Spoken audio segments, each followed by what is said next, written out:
So I guess I should make a list of all the kinds of videos I make. Like, I could probably just go through a list of all the videos I've made and then put each one into a listed category, probably in a spreadsheet, or mark what kinds is what or whatever, and then the length of it, and maybe views. I don't know. It depends on how much work I want to do. But think about then the genres that I do. Like, this is a talking at the camera reflection about the process of publishing things and getting messages across, so it's kind of meta, recursive or something. And see if short videos work better. Recently, what I'm going to do is take a longer rant that I had and then try and identify the topics I talk about, and then cut the pieces into coherent sections. I think that's really wise. I'm even going through my notebooks and looking at the many random notes I make. And this way, if I record my thoughts on a topic, I might repeat myself. I don't think that's that big a sin. If I do these clips properly, I can clip them together later, and then I can always, whoa, that was cool. Ouch. Fucking motherfucker. Not fall down. Redo the whole video if necessary. I work good extemporaneously. I work good sometimes with lists or talking about things and exploring ideas and attaching them together. But that can make a hard to follow thing. I think that for a learner who already knows some stuff, that works because they understand the associations I'm making and the vocabulary I'm using and how I'm attaching ideas together. And that's really my greater value. I looked at topics I could make a video on for instruction, and if it's already covered really well, I'm not going to do it. For example, plant propagation. There's a bunch of great videos on it. I'm not going to do one unless I have special things that I think. And actually, I have one idea that I think is new. So I would make one just about that. But basic education is already handled for a lot of things. And I think that's one of the reasons I'm okay with kind of rambling on. I have an experimental style. And I'm putting people together socially in environments to make video together where they don't know each other and they're learning a method of doing it. And perhaps the audience will like it. I think that the good part is that the goal is that it feel like you're here, that I'm just talking to you. This is about how I talk most of the time. It's pretty straightforward. And other people hopefully can do that too. And we can bounce ideas around. For now, of course, I want to start doing podcasts to do that. And improve everything, the sets here and casting of who comes here and training them. Fairly tricky stuff. But so one idea I had, and this is not on my property, it's in a local town, and that is the Zarzamura Barranca Park. It is an idea. Here I'm going to describe it, and then this can get organized and written about. The idea is that below Zarzamura, the new plaza that they put in, relatively new, there's a barranca. It sometimes gets used for dumping garbage in. Sometimes it probably has flow of water, but I suspect that the road and plaza above it reroute the water to what's an incorrect place. It goes down the road as a river. I'm not usually there in a rainstorm, so I could be wrong, but I bet I'm right. And so the question is then to explore it. From the cemetery all the way up to the plaza, walk that barranca, figure out where any slopes are, measure the width of it, and then figure out who's the neighbors on either side of the barranca and what they want. Is there a side that isn't developed? Is there a side where people are, after they see the design of it, they don't want that to happen to the barranca? Are there people who will see how they could benefit from this design? You probably want to know what I'm thinking of. Well, here's what I'm thinking of. First of all, GPS it so you know what it is. You locate possible entries into it. There's already one. And you could have paid entry to get into it, to use your stairway. Or it could be to the part you control or something. Ideally, no one would control it. It would be like a park, And then it depends. It's very narrow. So if somebody was to sell food, for example, they would probably be selling them up some steps. And it depends. I mean, that's why it's important to map what's on the sides on top of the Barranca. And who knows, there could be a bridge across the Barranca at some point. In there, you want barbecue spots, composting toilets. You could plant the sides with things like maguey and really neat plants. So that'd be cool. It would become beautiful, like bougainvilleas would be good. Trails through it is tricky. Trails into it is probably better. So I'm not expecting a contiguous trail all the way from the bottom to the top. Although that's something you could consider. It's not a bad idea. Bird baths or pools, places where water gathers, that can easily be set up also from houses, where if there's a big roof that's collecting water but not storing it, you could have that go into a barrel at the house or a container, and then go in a smaller tube probably to a pool in a Barranca, and then that would increase wildlife radically. You would, of course, check that to make sure you're not breeding mosquitoes, but in some cases you can even put in fish seasonally, and the fish eat the mosquito larvae. Owl boxes, bat boxes if you want. You could make a rule, no amplified music. That might be useful. And it's interesting to wonder how people would maybe control entry into it. Because you really want the community to understand that this is a special space. It's no longer a garbage dump. And some of that could end up even being vaguely commercial. Like if a garden is almost like a salon de eventos, if there's a natural break-in from one place to another and they're blocked off like by bamboo or something, it could be that you have a great sitting spot down there with a barbecue and that somebody actually rents out access to it. I don't know. It's very odd because it's a community-owned space. But, if people are going to benefit, then if benefits are enough, it could be okay. But I like the no amplified music idea because it's a Barranca-wide rule that keeps it peaceful. Because we want to increase wildlife around it, so we don't want to bug them. Sitting spots, obviously. Food vendors are up above probably. Recycling, right, so that people who will bring garbage in, that garbage needs to be removed immediately, and we can even try and reduce garbage going in. If people bring caguamas, then they pay a deposit on those if they're drinking a beer. So they're not going to litter that. And so maybe you say only caguamas. Bring your own cup. Could be. Maybe a fire pit. I hesitate to do that for the wildlife aspect of it, that the wildlife may not enjoy the fire pit, because then you have people there at night more. And I'd rather see it as a day spot like Sunday, or somebody, or kids. There could be a kids' play area down there. It's a pretty small area. Anyway, that's my ideas for Zarzamura Barranca Park. It's a town that's up the hill from here. And that's it. If you want to, you can think about special spaces near your house. Now, in this case, this is a public one. But there's a lot of kinds of public lands in the U.S., Bureau of Land Management land and U.S. forest land, and you can, at least camp on some of these places. And so you could make modifications very carefully. In general, you wouldn't want to. But you could also imagine what official modifications could be made to a place to make it an ecological higher value for the people that own it. And that's the case here, where that's the vision. Well, we'll see, but good luck to you. It's interesting.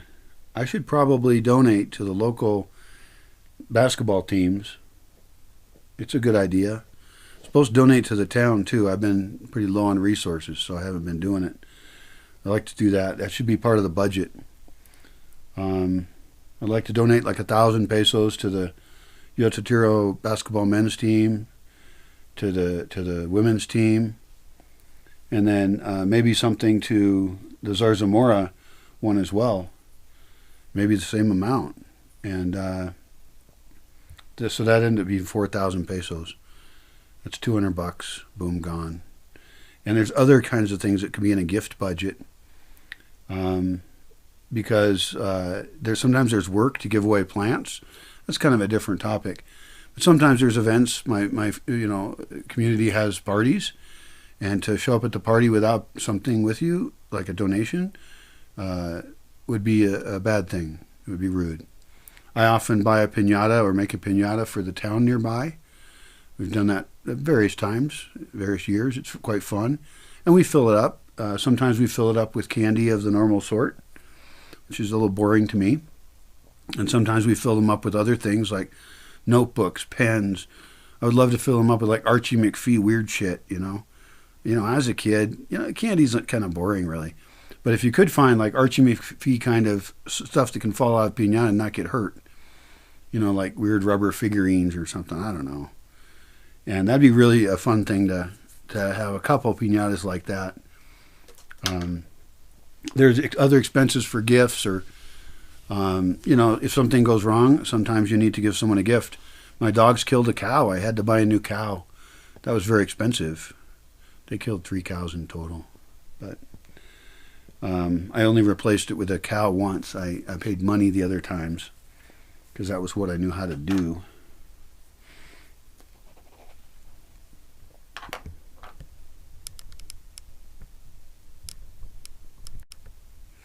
One thing that would be really fun to do with a local basketball scene, which is kind of on hold right now due to the pandemic, but once it gets back going, it's a super healthy thing. They got men's teams, they got women's teams, they got older people teams, they got younger people teams.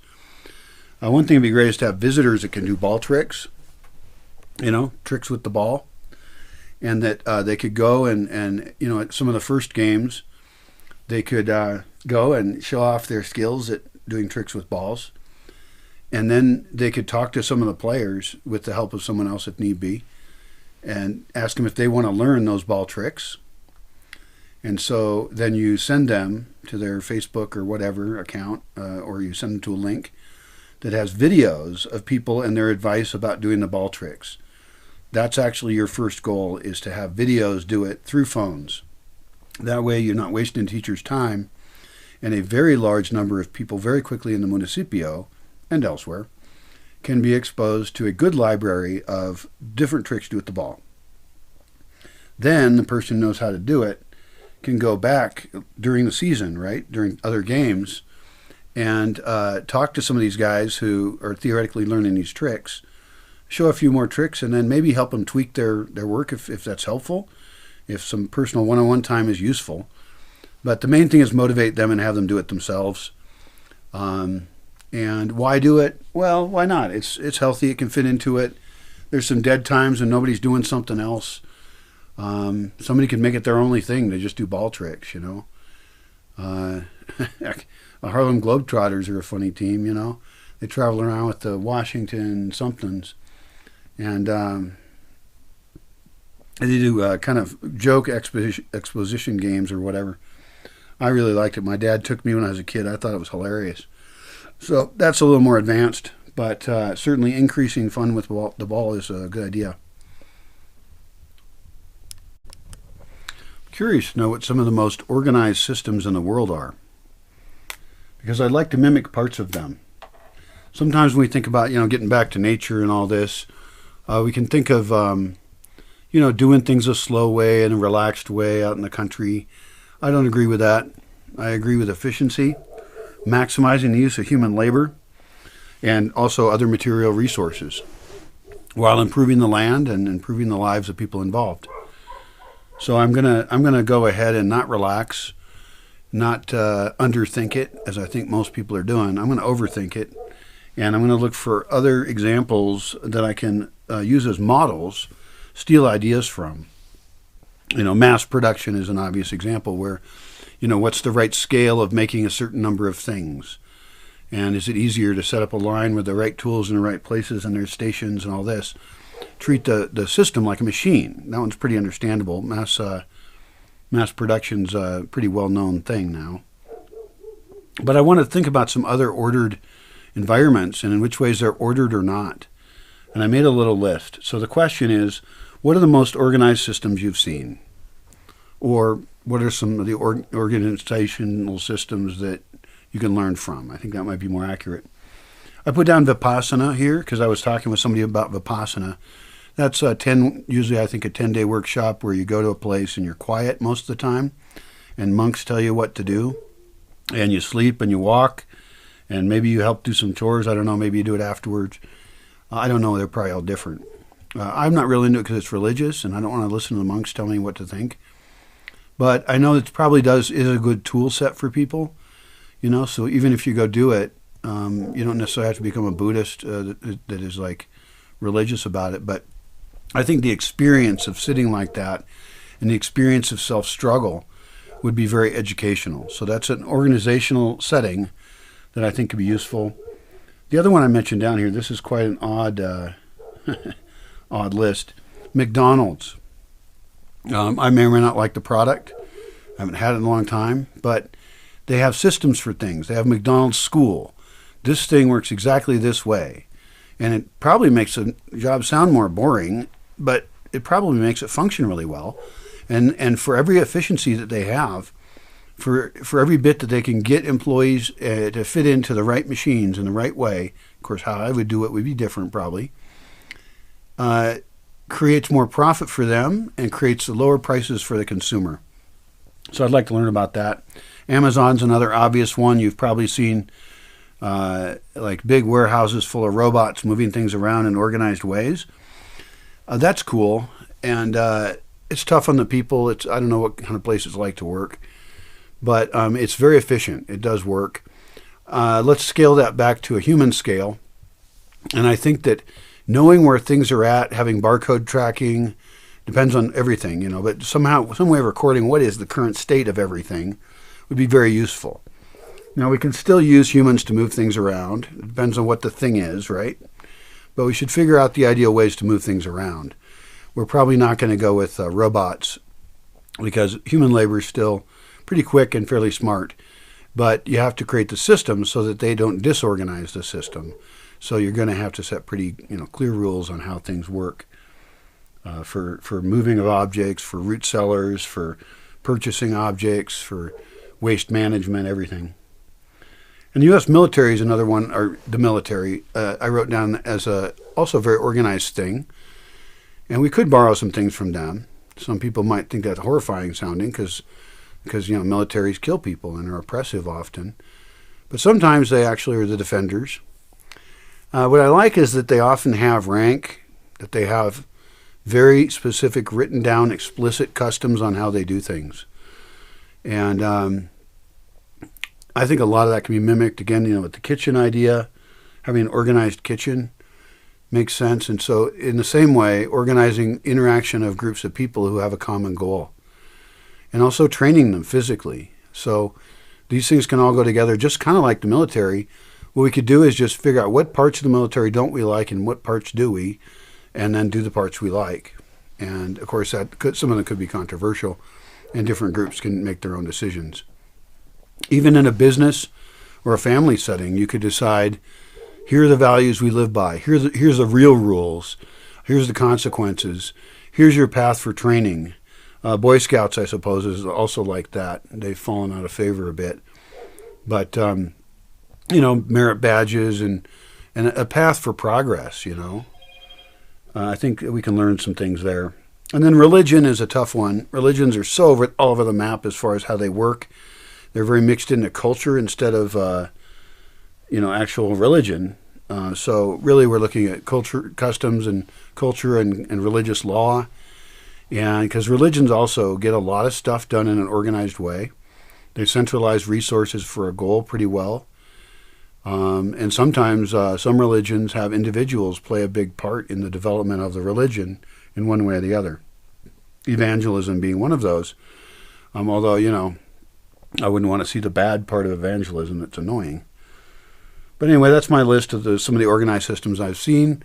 Of course, ants, come to mind, but we're pretty different than them. They're haploid, so they are all like brothers and sisters and have an easier time working together. Taxi cab drivers are pretty organized, and I guess things like Uber tell you how apps can make people more organized. And apps could be used in the Bosque, and that's a good thing to try and brainstorm. First of all, vendors could be like Uber, where you know where they're at on a map, and then you can transact with them in a better way. The schedule could be such that you know what's going on where, what you need to bring, a template of all the details of that event, whether photography is allowed or encouraged. What time does it end? Is it a soft end or a hard end? What is the goal production or thing produced? links to past events that were similar, list of people invited, list of people not invited, or what the requirements are to attend. So have a real template for that event. So it's not just people getting together to hang out. It's people getting together to create a thing. That's a level of organization that is much more difficult, but we have apps now that can handle that for us. And people who are signed on to the culture can use that to self-organize for greater personal fulfillment. That sounds crazy to some people, I know. But we're trying to take the group and have it operate at a higher level. And you look at something like Dunbar's number is 150 people, right? He thinks 150 people can work in community, basically. And that's a mix of people. So some of those are kids or old people, some of them working, not working, different roles. Well, he's kind of thinking about psychologically just how many people we can deal with. And there are examples of that, of business units that are, tap out around 150, Balinese tribes that take care of a temple, and they tap out around 150. If they get too big, they split into two groups. Very smart. And that's generally a smart way to do things, and that tells us about building size and kind of neighborhood type groupings, like people who share a plaza and things. But Dunbar's number is just a made-up number based on some observations about human nature. And the right app could actually cause it so that people can know each other better, more people better, and that they can refresh themselves on what they want to know. So they can know a person more intimately and deeply by having an infrastructure of knowledge about the person, which then affects them when they deal with the person. They may not deal with the person at all, but certainly when they do. It also can help them know what the person needs, and you can know what you offer, and we can know what we all need and offer, and that can increase a lot. What kind of gift would you really appreciate? Well, maybe that's an easy gift for me to give. I think of seed saving and changing, but it could be anything really. It could be relationship oriented. It could be just like someone posts, I want to go on a walk, to this place. Anybody else want to go? And then a few people want to go, and then maybe that group even divides into different times that they feel like leaving, Or somebody could say, I want to do a group yoga thing. I want to do sun salutations at this time in the morning. And they just set it up and do it. And, the space is already available. Also, it could find conflicts in such organization, but a lot of things aren't group things anyway. I think that there can be things that would help people at an individual level as well. I certainly, when I have a group here, I wonder, how do I want to interact with this person as an individual? And also sometimes there's like esoteric topics that you share an interest in, and you would never find that out. But you could really make some deeper connections if you had a way to see, we're both really interested in this. We both really like that book. That's a little weak. We both have the skills, or we want to learn those skills or something. That's great. If you can match teachers and students up, then you have just done a huge win for everybody. So that's why I'm imagining these organized things, because I believe we can live a much deeper, fulfilling life. I know a lot of people will come here and they're trying to escape from the city and order, but a lot of that order isn't comfortable order, and it isn't set up to make you happier. In fact, a lot of it's set up to not make you happier, and it will crush your life, like some jobs and things and some objects we own, or, complexities of life or relationships that drag us down. And I believe we can actually escape from those things pretty effectively by making ordered decisions about how we run our life, and then beginning to implement them. Obviously, doing all at once is very difficult. But, it's not like we don't understand pandemics to a fair level. And if you don't understand them, then there's some basics that you should know, that everybody should know about how pandemics work. Because this is not the last one we're going to deal with. And I believe it's a little worse than we think. But we'll deal. Humanity will continue to survive. This particular virus isn't going to take us out real quick. There are some things we could do to avoid having a virus take us out real quick. And hopefully we learn the lessons that are, going on with the coronavirus. And maybe we can change how we do things enough so that any pandemic that does occur, that will occur, is one that we can easier adjust our behavior or may already have the right behaviors so that it doesn't tend to spread as quickly. So we can either live lifestyles where we don't worry about that at all and we're very close to each other, we pass back and forth lots and lots of diseases, or we can set things up so that we avoid passing them as well. The other thing we can do is avoid creating viruses. There's thousands of viruses out there in wild animals and domestic animals, especially under bad circumstances, if we raise them wrong. Weakens their immune system and all that. But there's so much out there. Like, we probably shouldn't be crawling around in caves, trying to get viruses out of bats so we can take them to a lab and experiment with them where they could escape. I'm not even sure we should be crawling in caves that much with bats. Now, I don't know what's worse than bats. Like, what is the risk level of different kinds of animals that they could share a particular wee beastie with us? And of course, more sciencey people than me know that sort of thing. But I just get the impression that there's a bunch of them. And so we shouldn't eat exotic animals. If you find an animal in the forest and it's dead, that in particular, maybe you shouldn't touch it. It died of something. Maybe it was old age. That doesn't happen much. Probably some predator got it. But, and that's why also there shouldn't be mice in the house or bats. They're carriers of potential disease. And there's small diseases and big diseases. What we're concerned about at this point is the big ones. And those could come at any time. So let's skip it with the exotic animals so much. And then the treatment of animals in industrial agriculture is pretty bad. There's currently like a rabbit disease that's headed this way. So I need to keep my rabbits very separated.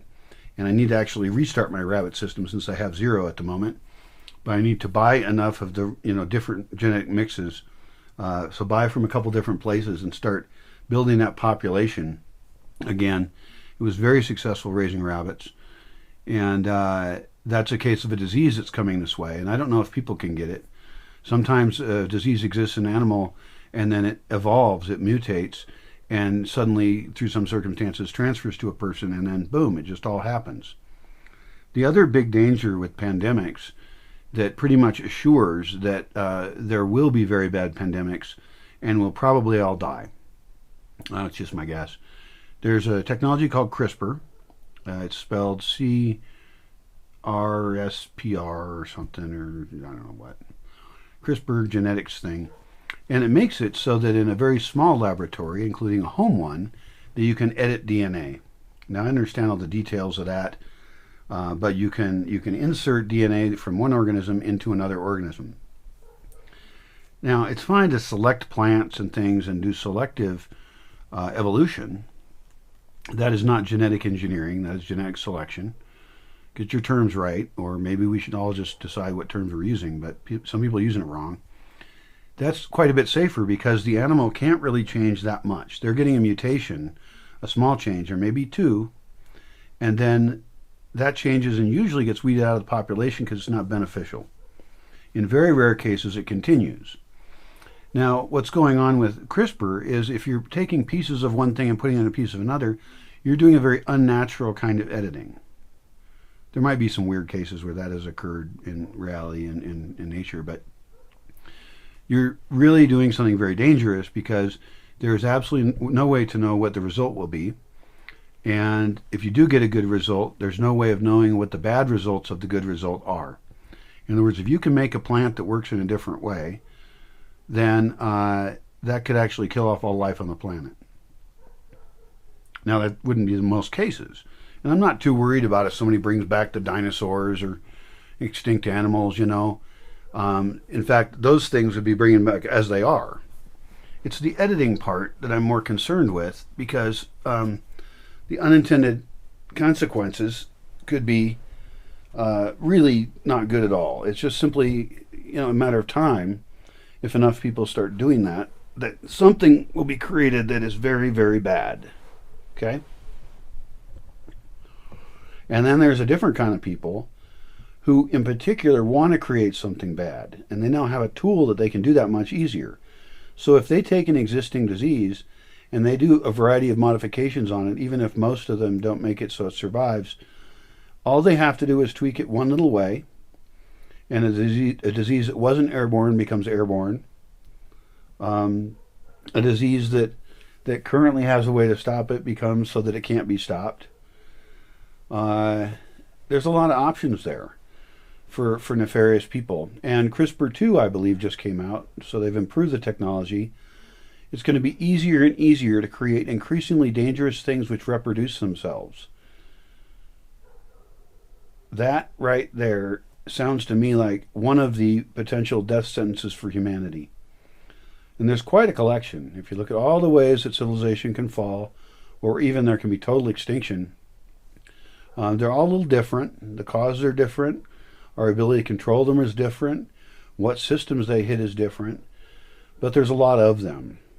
And of course, even human politics and human social behavior are huge parts of that as well. There's a big list. So what can we do about it? Well, it's case by case.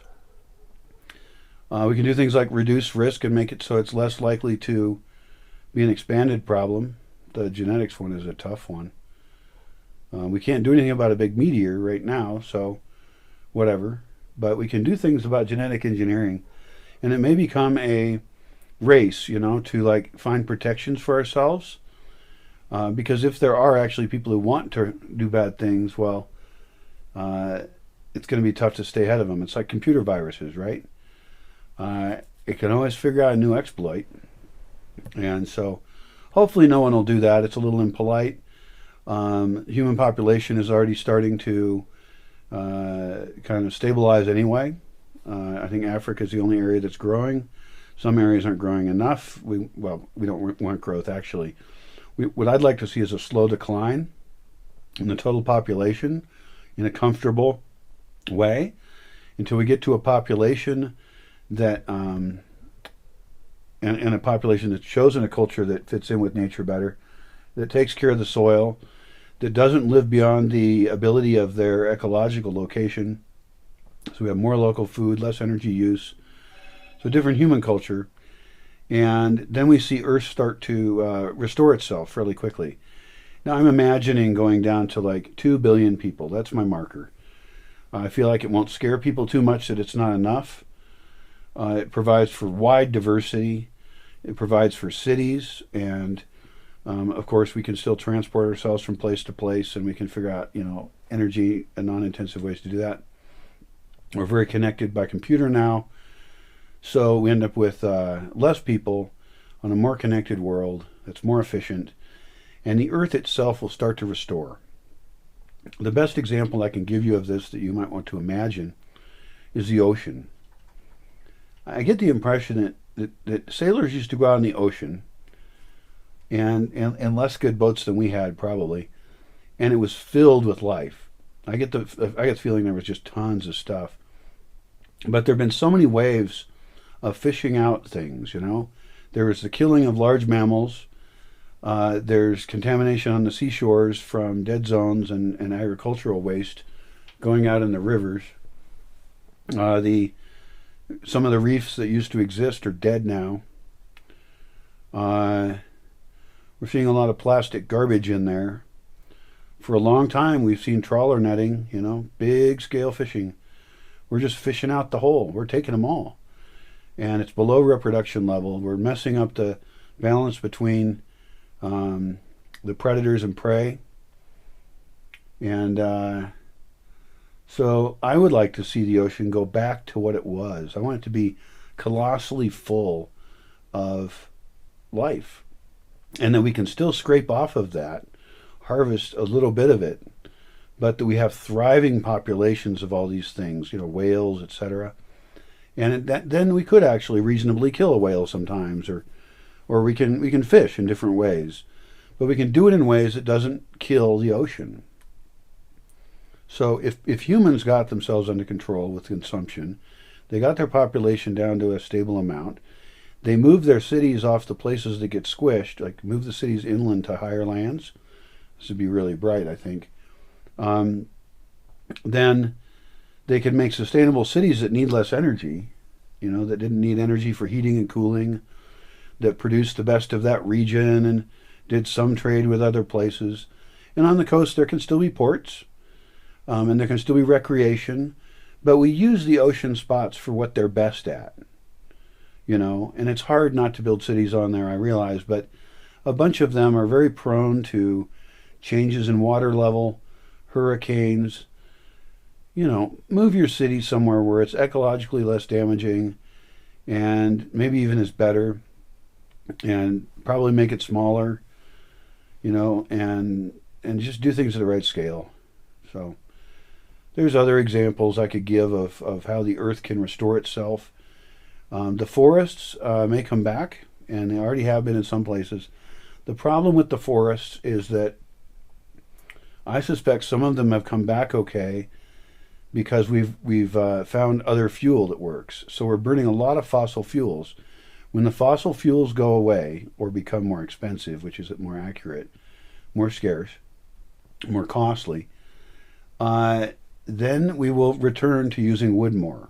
I use wood, and it's not necessarily a bad thing to use, but we have to use it very carefully. I think during the Bronze Age they used tons of wood or something, and then they used up the forest too much, and then the Iron Age happened after the Bronze Age, which is a little backwards, it sounds like. I could be wrong, I'm not a historian, you can check my facts if you like. The point is that our relationship with forests may change, and we might start to cut down the forests again. That is an awful result. The very nature of cities will be changing. They will depopulate, and they will be scavenged for materials because there's lots of good materials in cities.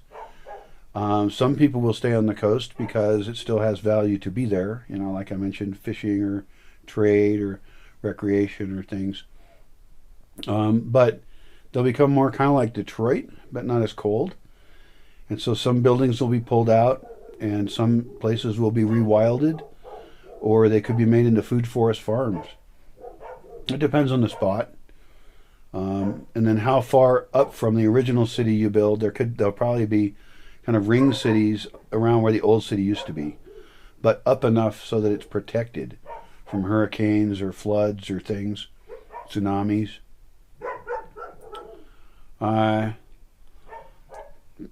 Ubiquitous internet coming from satellite, of course, opens up options for people to live in more rural areas. And there's a lot of cheap rural land, so this is probably a good time to buy rural land during this pandemic in particular. The prices in some places have already gone up, and that's also part of us learning how to live. I think we should learn as groups, smaller groups with barriers around us in terms of disease. This could even matter for STDs. I don't see why we can't beat STDs. Just be more honest with people about what you got and what they got, and then make smart decisions about how to reduce its slow to a crawl. I think there's even a website where you sign up and you say which diseases you have, and then you're matched up with people with compatible ones, so you can stop collecting diseases from everybody that you meet that you like.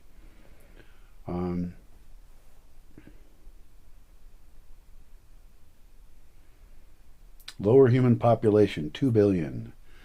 I believe that the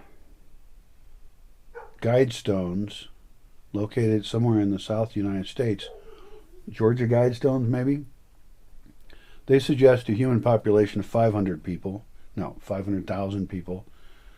I find that too low. It doesn't culturally inspire me that there'll be enough creative people to be making cool stuff, because I like that.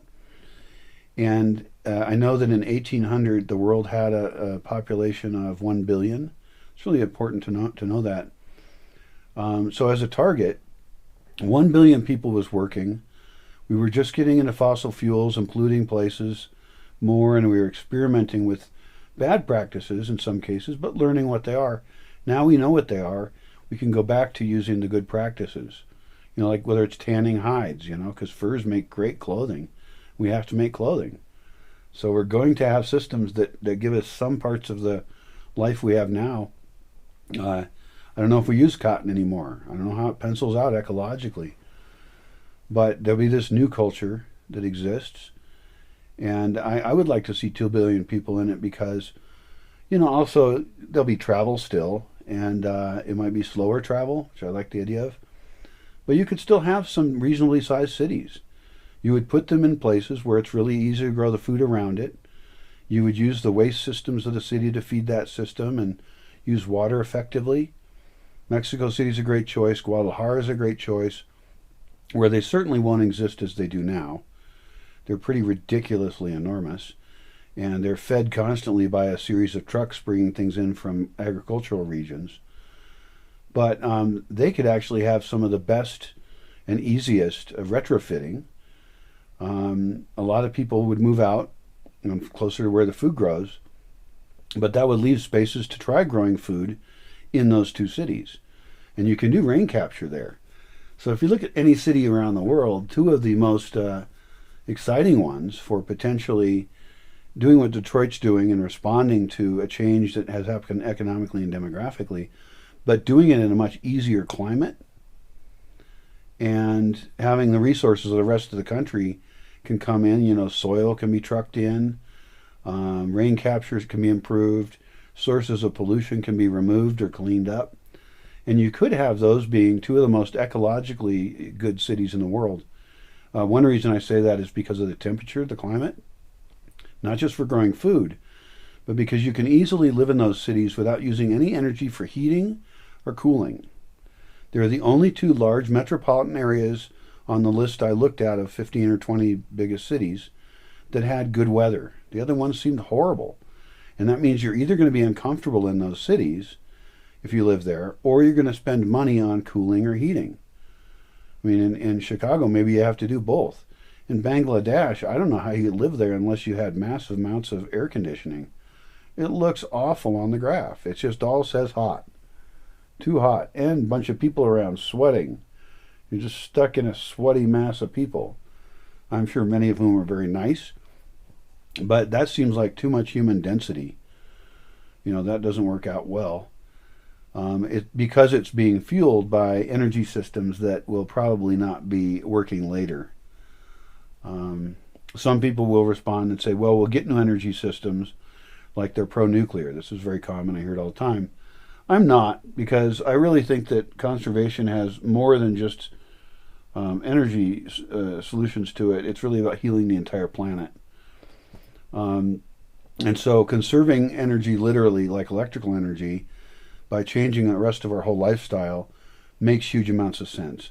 And I'm very frightened that if we have an infinite power of nuclear energy or any other energy that's theoretically clean, is that we still have the problem that we are using that energy to do too many things. We're using that energy to make products, to use products, to fix problems using energy instead of letting natural systems do it, to push things around using vehicles, to essentially having too complex a life anyway that isn't even that fulfilling. I'm not against cameras, I'm not against laptops, I'm not a Luddite. I just think we are using all the technology instead of picking and choosing what technology actually serves us and makes us have a nicer life. And we can decide that as communities, as groups of friends or extended families. There's a lot more extended families here in Mexico, so they can make those decisions a little better. But I'd actually like to see artificial extended families where people make those choices together. Sometimes companies can act like families, and so companies can certainly adopt measures that make them more profitable and they have happier employees.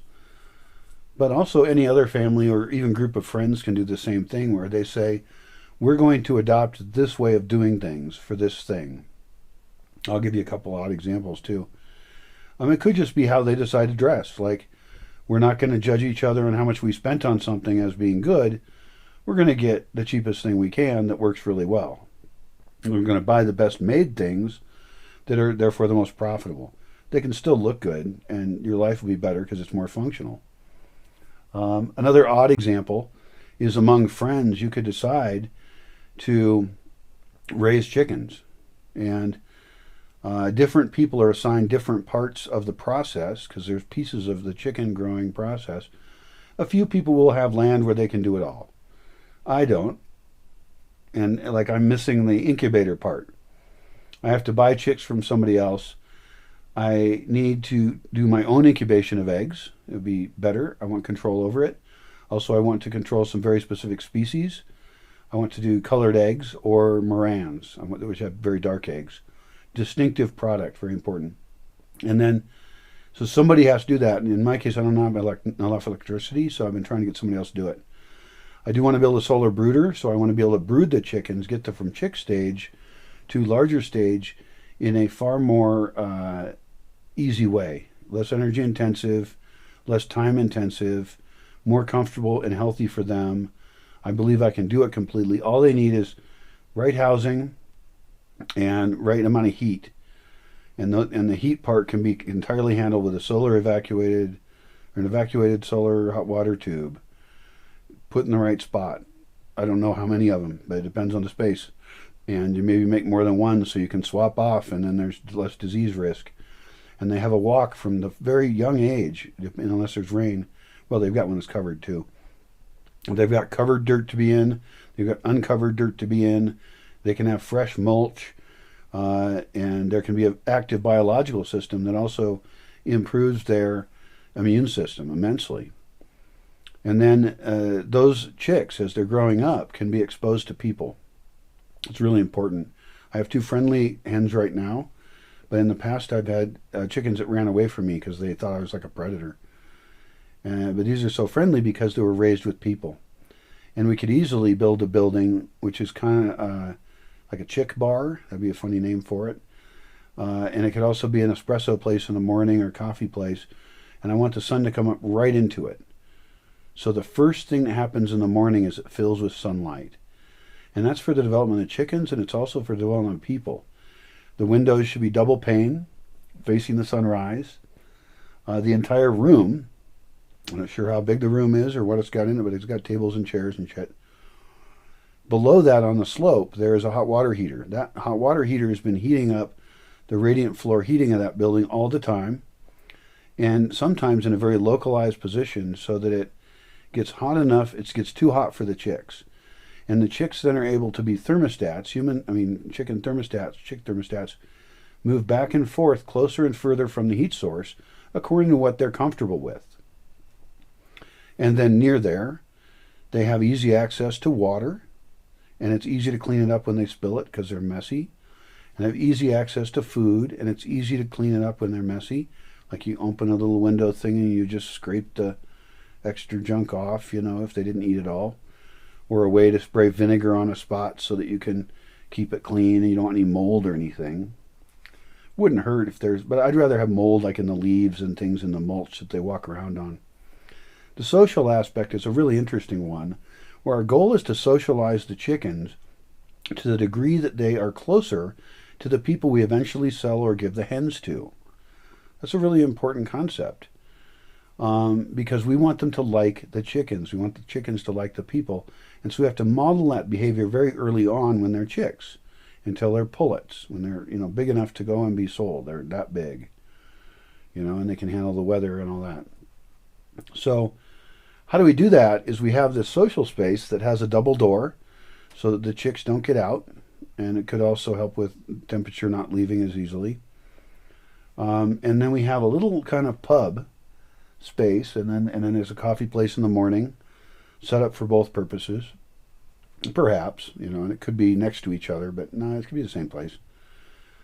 And the idea is that people pick up the chickens, they pet the chickens. It's a relatively clean place for humans with the mulch. Maybe you have a lot of that oak leaves down there that you bring in and kick out every now and again, or maybe use some sawdust and some spots. It depends. Maybe you serve peanuts in there. I think serving peanuts in there is great because people open the peanut and they eat the peanut and then they throw the shell on the floor. It doesn't matter. I've seen bars like that, pubs, Blue Moon up in University District used to do that in Seattle. And then, the chicks have their more special hot spots that they can go to. But most of the time, they're running around, they're excited. We could play some music in there and get them used to that. I don't generally like amplified music, but it is possible that could be part of their training. The outside area is critical, and we could have places that tend to have a lot of bugs. We can toss desperdicios and kitchen waste in there, and they can start to learn to eat kitchen waste. That's fine. And then the idea is that the chicks are touched so much that they like it. They get petted, they get photographed. Maybe we have a little good light for photography in there, and people can take a picture with the chicken, or maybe they take it outside to the entirely enclosed yard. The yard has to be entirely enclosed. That includes the top, and that is because there are certain raptors that will come and have a chicken snack and fly away with it. And there's no mama chicken or rooster to protect them.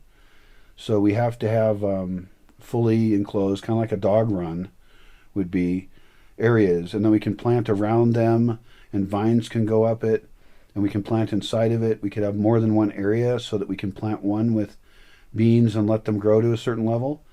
And then we can have the other one, be where they're at, and then we move them in there when it's written, the other spot's ready. So we're rotating them between not very big places, really. They don't have to be that big. It's going to have good fertilizer, so whatever we grow in there should grow really well. We can do it at different times of the year. We can also throw in there plants cut elsewhere that might have seeds. I don't know if this like non-native grass that we're cutting would be worth putting in a wheelbarrow and just dumping in there. We could try it. But, moderately large. I don't know how big those should be. I guess one of the questions is how many chickens are we talking about? This is just the incubation process I'm talking about. No, this is the, brooding process. Incubation is a whole other thing. Getting them from small to this size is the goal. And then socializing the right way. The key is that then we can go to somebody and say, okay, we know that this is not a rooster. It has developed to a point where we know it's not a rooster. We can guarantee it's a hen. It's going to start laying eggs in X amount of time. And I think that we have enough confidence that they will lay eggs that we don't have to wait till the first eggs come out. We could do that, but I think people will rely on us if we consistently sell them pullets that become healthy, happy chickens that produce eggs. So we sell the person, there may be money involved in this. I was picturing a group of friends, but sometimes it's easier if people just charge for their part. Then there's no resentment, and everyone has interest in having chickens system be good, to be the chicken family, but so some parts of it will have money involved, some won't. But it's easiest to probably do money if they don't have a chicken house already, which they might already have one from the one they previously bought. Then we sell them a wooden chicken house. Those chicken houses are actually made not in the Bosque because we'd have to use a generator. They're ordered just like the owl boxes from people who make things out of wood, and fairly simple things. Although, if they're going to use it for a long time, why not make one that looks a little bit nicer, like a little shrine? And that gives more respect to the chicken as well. And have attached to that a place to put the desperdicios from the kitchen for the chicken to eat, because then they don't have to buy food for the chicken. It also has a spot as well for commercial chicken food. And that's if there's a problem in the supply. So a little metal can there with, just filled with that comes with it. And then we tell them where they can buy it and how much it costs. So you set someone up to have chickens in their home that are friendly, that are nice to their kids, probably don't have a rooster. We'll take care of the rooster on our end. We'll do the genetic processing of creating these chickens and mostly sell hens. And that could be a regular market. If somebody has a good experience raising a hen and they get eggs out of it, and they feel like it was a good price, then we can sell them to them again. That's the big win. And then they have less kitchen waste, they have healthier food, cheaper price, and the chicken didn't live in a really uncomfortable place. In fact, it lived in chicken heaven. It had its family, it had its shrine-like little house, and someone might even decide to get more chickens, and some people might decide to breed them later, but that's down the road. At first, we would want to set up a system for breeding that would produce a consistent product. And then later on, when we see that people are raising chickens well, that they have the right amount of space, we could say to them, okay, we'll give you a rooster. And then they could start to do the system. I would rather, though, that they think about then the incubator and even the solar brooder. I'd rather get all that going on in the same place, because if they're going to start with any other parts of the process, But they could do it from anything. We could sell chicks to people with solar brooders. I mean, that could be a thing if we got good at building a solar brooder, right? The right size. And I don't know how much outside space it needs. It almost could be like a chicken tractor. In fact, it could be mobile like a chicken tractor, especially if there wasn't a very big system for the things that make the warm spot. We could imagine how small I want to make. I'm picturing room sized because I want the socialization and I just like it. But that would even only take maybe one heater. Probably would only take one heater to heat the whole building and make it so that they're comfortable all the time and they've got their special spot as well.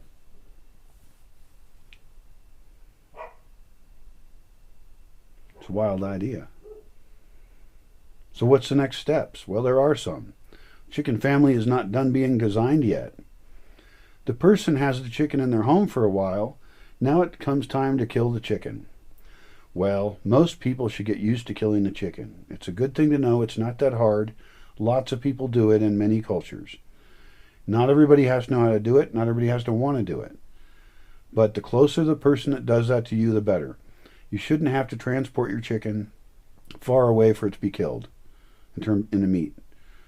Ideally, it would all happen in that one spot. It doesn't need a lot of fancy tools. It's just processing food. You might have a special cutting board for doing meat. And you would set up an annual schedule of when you want to do it. I really picture chickens are best for eggs, not meat. And so really, you'd only be killing your older chicken, and it might be a pet by then. But some people could decide to raise more of them. Maybe they had a lot of desperdicios and they could raise more. I would prefer they do rabbits if they're going to do meat. So chickens for eggs, rabbits for meat. The reason that rabbits are better for meat is because they actually are much easier to process and they give you fur. There's more efficiency in rabbits. You do have to have the right kind of land because we don't want to do them in cages. You need to raise them as a colony. And I'll do a different video on colony raising of rabbits and everything I know about that. You can't raise them together, the chickens and the rabbits. It can work. There could be some disease issues as a possible risk. More importantly, my hens ended up killing my baby rabbits twice before I divided them because they saw them as a threat to the chicks. And they, break the little bunny's back. It was terrible. It was horrible. So consider these things when each part of the process. And read my answers about raising chickens. Other things about the chickens is if you're going to have a bunch of them, you may wish to put individual tags on them. I'm going to do that, especially if I'm raising more of them. Rubber tags on the foot that identify what exact chicken that is, what number it is. And the color can also be helpful in narrowing down groups of chickens, cohorts that grow up at the same time. So you might, during the year, take all your pullets that get to a certain level and put this rubber tag on all of them. And then when you hear about someone's chicken that died or that's doing really well laying eggs or is famous or happy, then you can know which group it came from and you can improve your process. And it just has, every chicken will be on the web. It has its own name and history. If it gets sick, just everything about it. Track every individual chicken. Then when it's time to kill it, you kill it as close to home as possible. You are going to eat it pretty quickly because you don't want to use refrigeration, right? And so that thing is going to go into a pressure cooker if it's an old tough bird, which it might be because you let it age until it stopped laying as many eggs. You wait till they don't lay very many eggs. 2 years is the minimum. You could keep it 3, 4 if you want. You keep it forever if you want as a pet. But if you're really doing them for eggs, after probably, industrial places do it at 2 years, I think they kill the chicken. And they calculate how much egg mass it produced, and then they're going to get the meat at the end and how much food they had to feed it. And that'd be wise too. But you might be able to keep them productive, especially since they're happy chickens, for another 2 years or something. Who knows? Count their eggs. Have a notebook. Every time you collect eggs, count how many eggs you got and write down on the same notebook in the same spot and put in a spreadsheet too later how many chickens produced how many eggs on this day. And you can note things like, I think ravens are stealing my eggs, a rat got an egg, chicken ate its own egg. That's a problem. Don't let that happen. And the thing about these small home systems is people, I think, will be much more inclined because it also feels good to check them every day. You know, we really want the chicken to become a positive thing, not a bunch of work you have to do.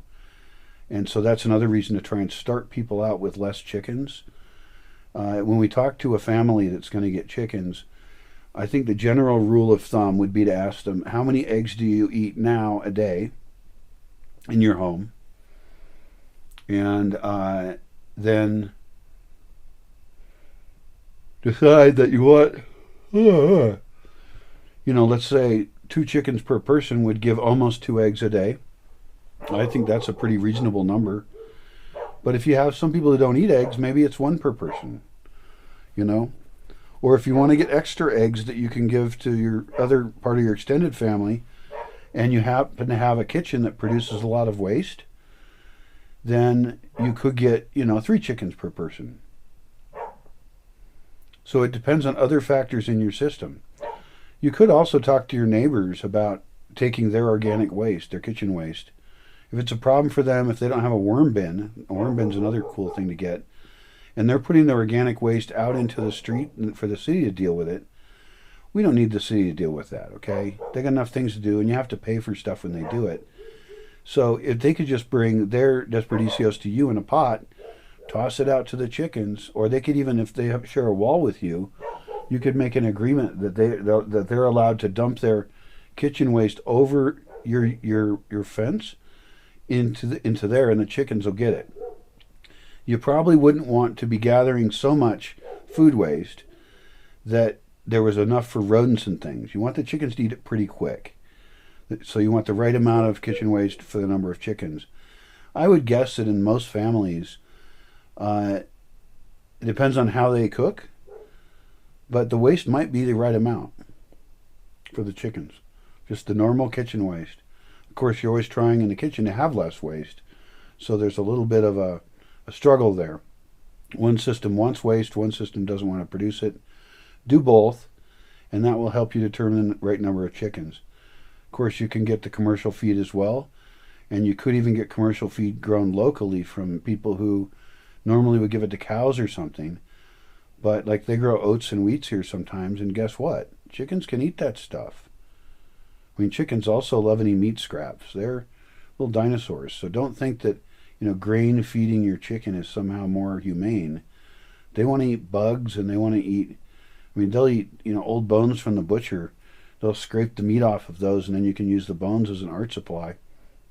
It's probably really healthy for them. Any kind of grubs or anything. But yeah, so what you feed your chicken will depend. You can always start on commercial food and then move to other things. But getting the kitchen waste in there right away, I think, should be part of what we recommend to people. Once it gets killed somehow, it becomes edible. The legs are good. The breast is good. You can even give chicken bones to chickens. I've done that, and they don't give a shit. Now, you don't want to teach chickens to kill chickens, so I would recommend giving them to them after you've already cooked them and taken the meat off the bones, or you've eaten them a fair amount. So, I give big chicken bones to dogs. I would give other stuff, to chickens. There is a problem there, too. Like, I don't like the idea of feeding an animal to itself. I think that might be why there's mad cow disease or something. And so it's tempting to see if you can put those chicken waste things into another system of some kind. If you had a snake pit or something, I don't even think that'd be a good idea. They want, like mice or something. You should have a mice farm. So I could grow like snakes that you sell as pets, but I don't like snakes to be held as pets. I could grow snakes that would kill mice and tooses. That might be really smart, because we talked about owl boxes, right? And I could get owls to kill the tooses and stuff, and maybe the squirrels. If I could get a snake pit and breed snakes that were boa constrictors, not the rattlesnakes, because I got both here, right? I got snakes with venom, and I got snakes without venom. I would be willing to move the snakes without venom and have a system even for increasing the population of the snakes without venom. And move the ones with venom, have the ones without. And that way they're deadly, absolutely deadly. I raise them on the mice that I'm raising, and raising those on Desperdicios, I guess, or some other food they eat. And then feed the mice to the snakes. Buy baby snakes that are exotic enough, that are the most expensive, and then build the snake pit, which is partly covered and fairly warm and stuff. You could even also there do the evacuated tube solar hot water heaters to make sure there's a warm enough part of their little pit cave thing that they cannot get out of, although they're not poisonous, so it's not as big a deal. But you buy the babies of really good breeds. They're way off with chickens, but whatever. I'll split these videos up maybe into pieces, and then you get those to an age where you don't release them. You try and get them to have babies, so you have spots in there where they would lay eggs. I think most serpents lay eggs, and maybe there's a few exceptions. But you get them to lay eggs and raise baby serpents, right? Once we have baby serpents and we get the population high enough, we can start to release those serpents out into the wild. Now, they're already native serpents. These are being bred off of ones that are already here. That's very important. We don't want to risk bringing in another type of animal and upsetting things somehow. What we're doing is we're removing the snake we don't like, the one that might bite a kid and the kid could die, or it might bite your leg and then your leg has to get amputated, or because we're kind of far from medical stuff and not prepared, maybe you die. You don't like it. Against the rules. Penalty is death. So we have the snakes we like, and we're slowly replacing them out there, changing the demographics of what's out there. And then they adjust how much they can live according to how much they can hunt. Because we stop feeding them at that point, right? And we don't let mice out into the forest to increase it. I don't want to do that, or breed tusses. No, the idea is that they then naturally reduce the level of those. And at some point, they do it well enough, and we think that we have so few tusses and things now that we feel like we've got enough snakes out there. And that population, the tusses and the serpents, will fluctuate over time, and they'll figure it out. Now we have a system where we know how to produce a valuable snake that can become a product, that snake. Because if this works, there could be farmers out there that say, yeah, I've got an avocado field and I've got tusses that damage the roots of my avocados. Or I've got something else, a potato field, and the tusses are eating all my potatoes. And if we around these fields, we also encourage smaller fields with hedgerows so they have more habitat for animals like snakes. If we can get these snakes in there that don't hurt people, they would buy the snakes, and we keep them kind of as outdoor pets that also happen to protect our crops. That's a brilliant idea. I don't happen to be a huge fan of snakes. They're kind of weird. I've held them before and stuff. And the thing is, I can't tell what they're thinking. And so they sort of bug me. But I think it's a magic solution. To get back to the chickens, once it's processed, the goal is to eat it as soon as possible. Like I said, you could pressure cook it if it's old. Eat it the next day. You could eat it for a couple days as long as you reheat it. You get real used to living without refrigeration. And if you have too much, you share it with other people. If they have too much, they share it with you. You could always can it. It's extra work. But if we had this solar canning system that's doing, all the heat, then canning suddenly makes more sense. And we can actually fit quite a lot of chicken into a jar. And then later on, when you want to eat chicken, you have chicken that you just open a jar, dump it into something. Maybe it was slightly undercooked. And you dump it into something, it gets hot, and you have salsas and things, and then it's ready to go as a meal really quickly. And so we can also use that as a method of moving work, doing cooking from one time to another. And if we have an annual cycle on chickens, then we would do kills at a certain time of the year. This could be based on what food's available for them or what the temperature is or whatever cycles work out. We could have a big canning session and can all this very valuable chicken, and then reduce our time on the spot when we want to feed people. For example, if we have people over and we want to socialize a lot, that's a time to use various forms of prepared foods to really quickly make an amazing, diverse meal of food produced in the Bosque, and also promote our thoughts about meat and the way we do it. Eventually, who knows, it could become a product. We could do canned goods as products, so as vegetable products, vegetable based, or we could just sell even direct meat in a jar. There's cases where I would eat that. I had some rabbit in a jar at one point, and we had too many rabbits, so we killed them. And boy, that was just really enjoyable for me. I was here as a bachelor, and I was hungry because I don't eat very well, or sometimes I don't eat at all. And so then when I did get hungry, I could just dump a bunch of meat, like all I wanted, into a pan and then heat it up. I could have cut up more vegetables and things, and there is a temptation to, I believe, make these kind of meat jar things such that they have the vegetables in them. I actually don't like that because I feel like the vegetables cook so easily in other methods, and often it's good to have them be fairly fresh, that they're just taking up room in a jar that they don't deserve. I feel like the meat is this way more valuable product that we also have to treat in a different way in terms of health code, right? And so let's take our fresh foods and prepare them later. Now, if something took a long time as a fresh food to make, I guess you can can that too. That's a reason to can beans a little bit if we have, but I'd rather just make a system that constantly produces the maximum number of beans we'd want. So this is a case where we have to struggle about thinking about design for every type of food that we have and how it fits in the system. Meat's a tough one. It's controversial, but having this system that takes them all the way from eggs all the way to your pantry, and using meat the best way all along, that is a brilliant idea and could feed a lot of people. People even eat chicken's feet. I mean, we could use all the chicken almost. We may even find a use for the feathers.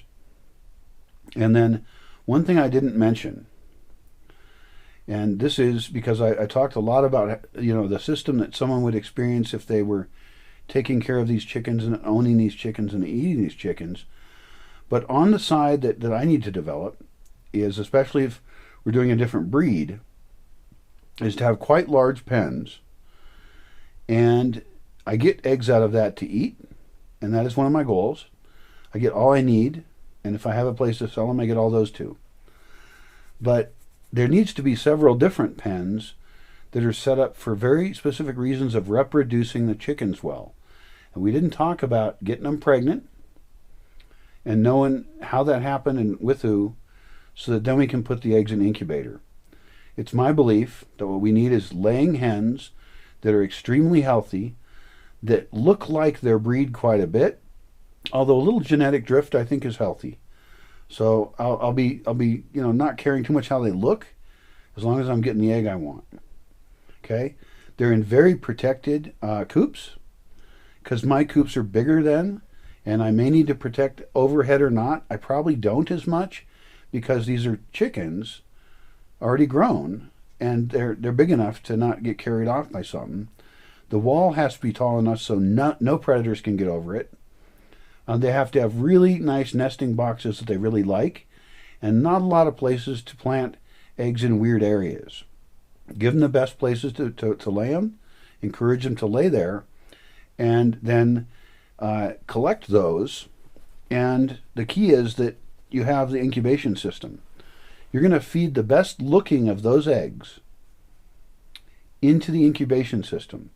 Now, the Morans are mostly just a chocolate brown, so that's pretty straightforward. I don't think there's a ton of variation. I could be wrong. Eggs do vary often.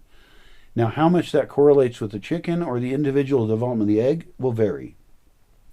But it could be you find some hens that produce darker or richer colored Marins eggs in some way, and so you would disproportionately incubate the interesting eggs, and you could keep really good track of each egg, and maybe some of them have speckled eggs.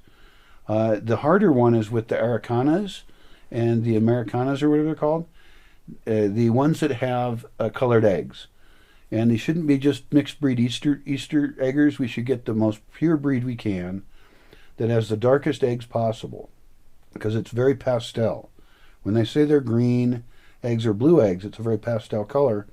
And so by very carefully tracking every single hen and every single one that they're laying, I think it's really important.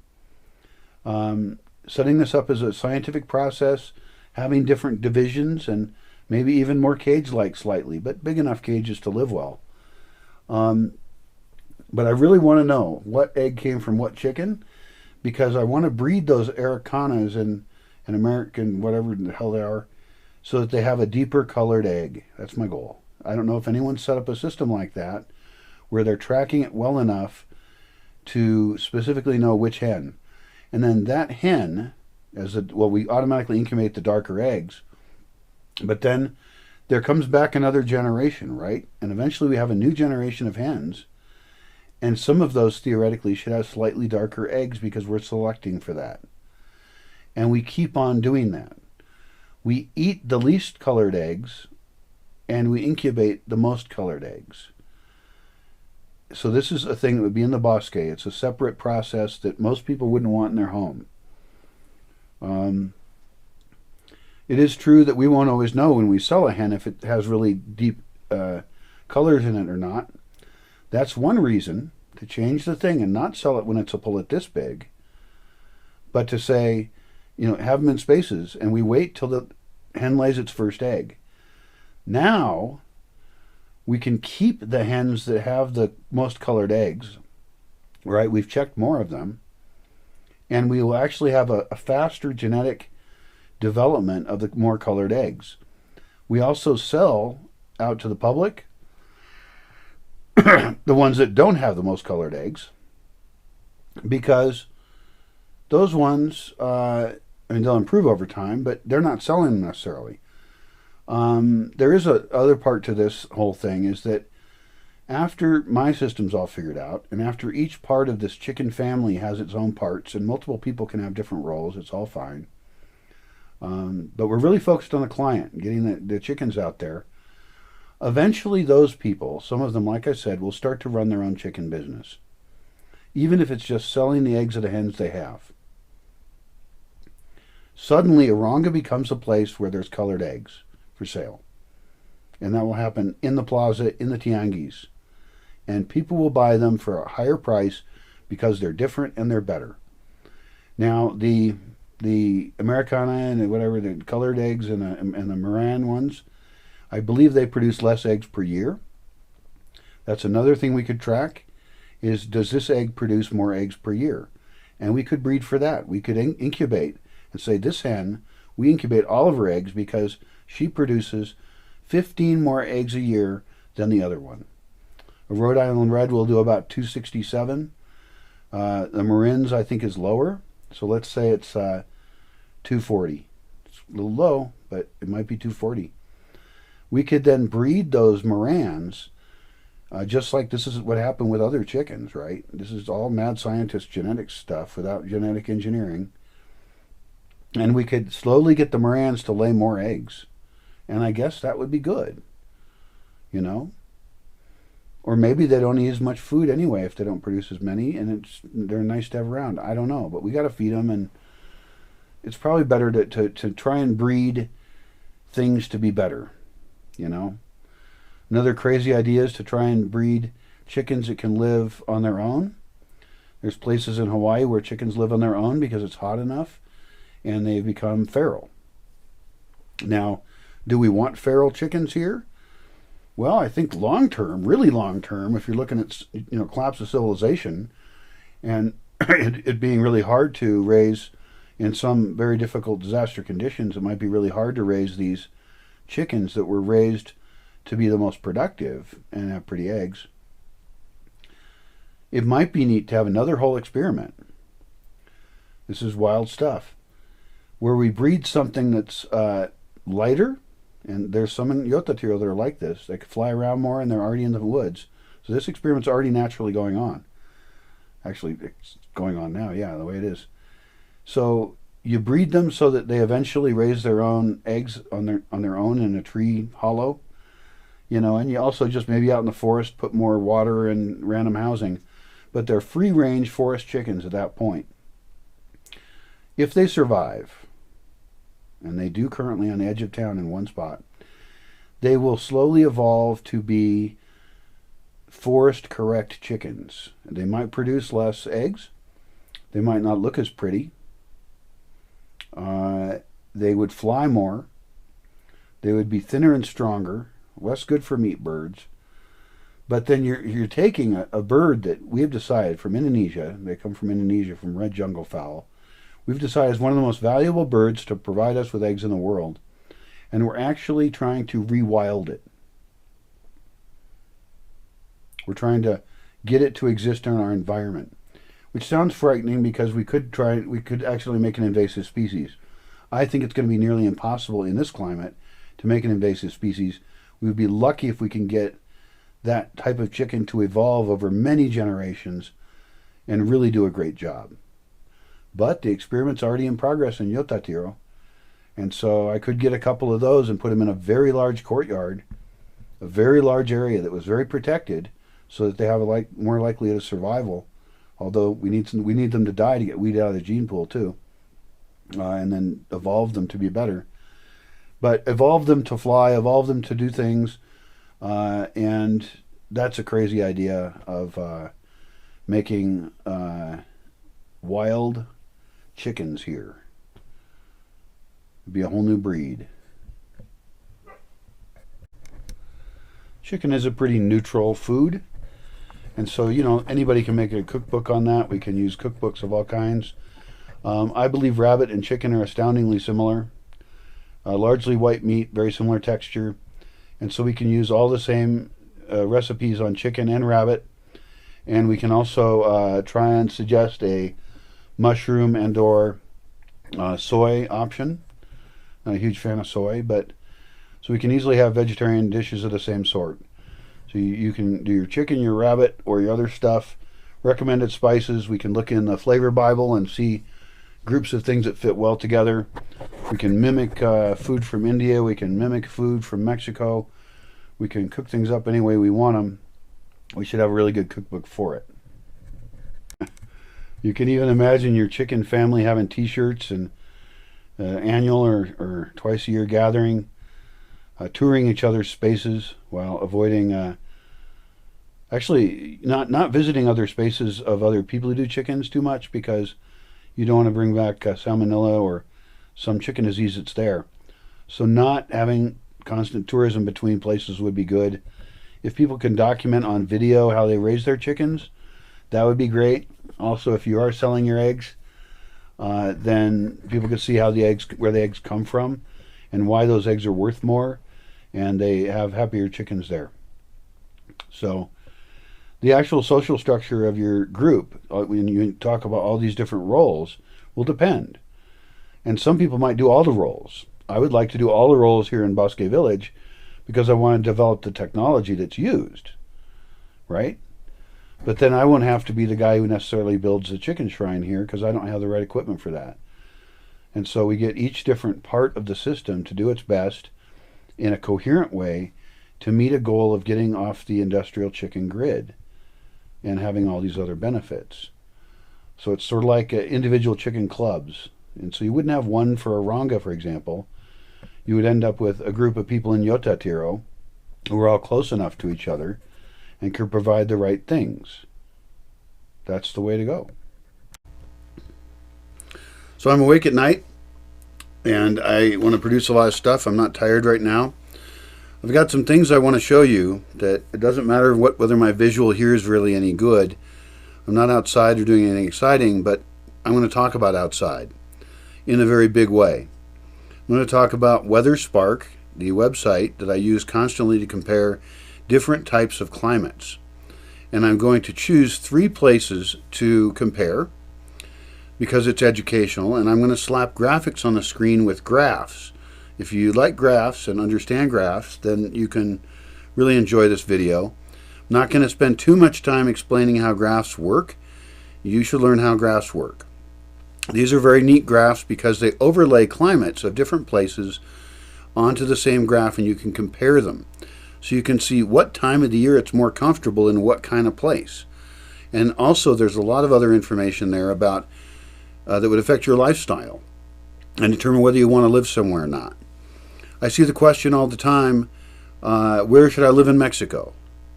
Well, I think it's a really good idea to compare different places in Mexico to choose that.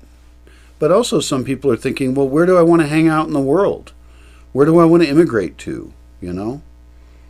And so you can use this. You can also use this to look at your own climates you're familiar with and see how far you are off the mark on having comfortable climate.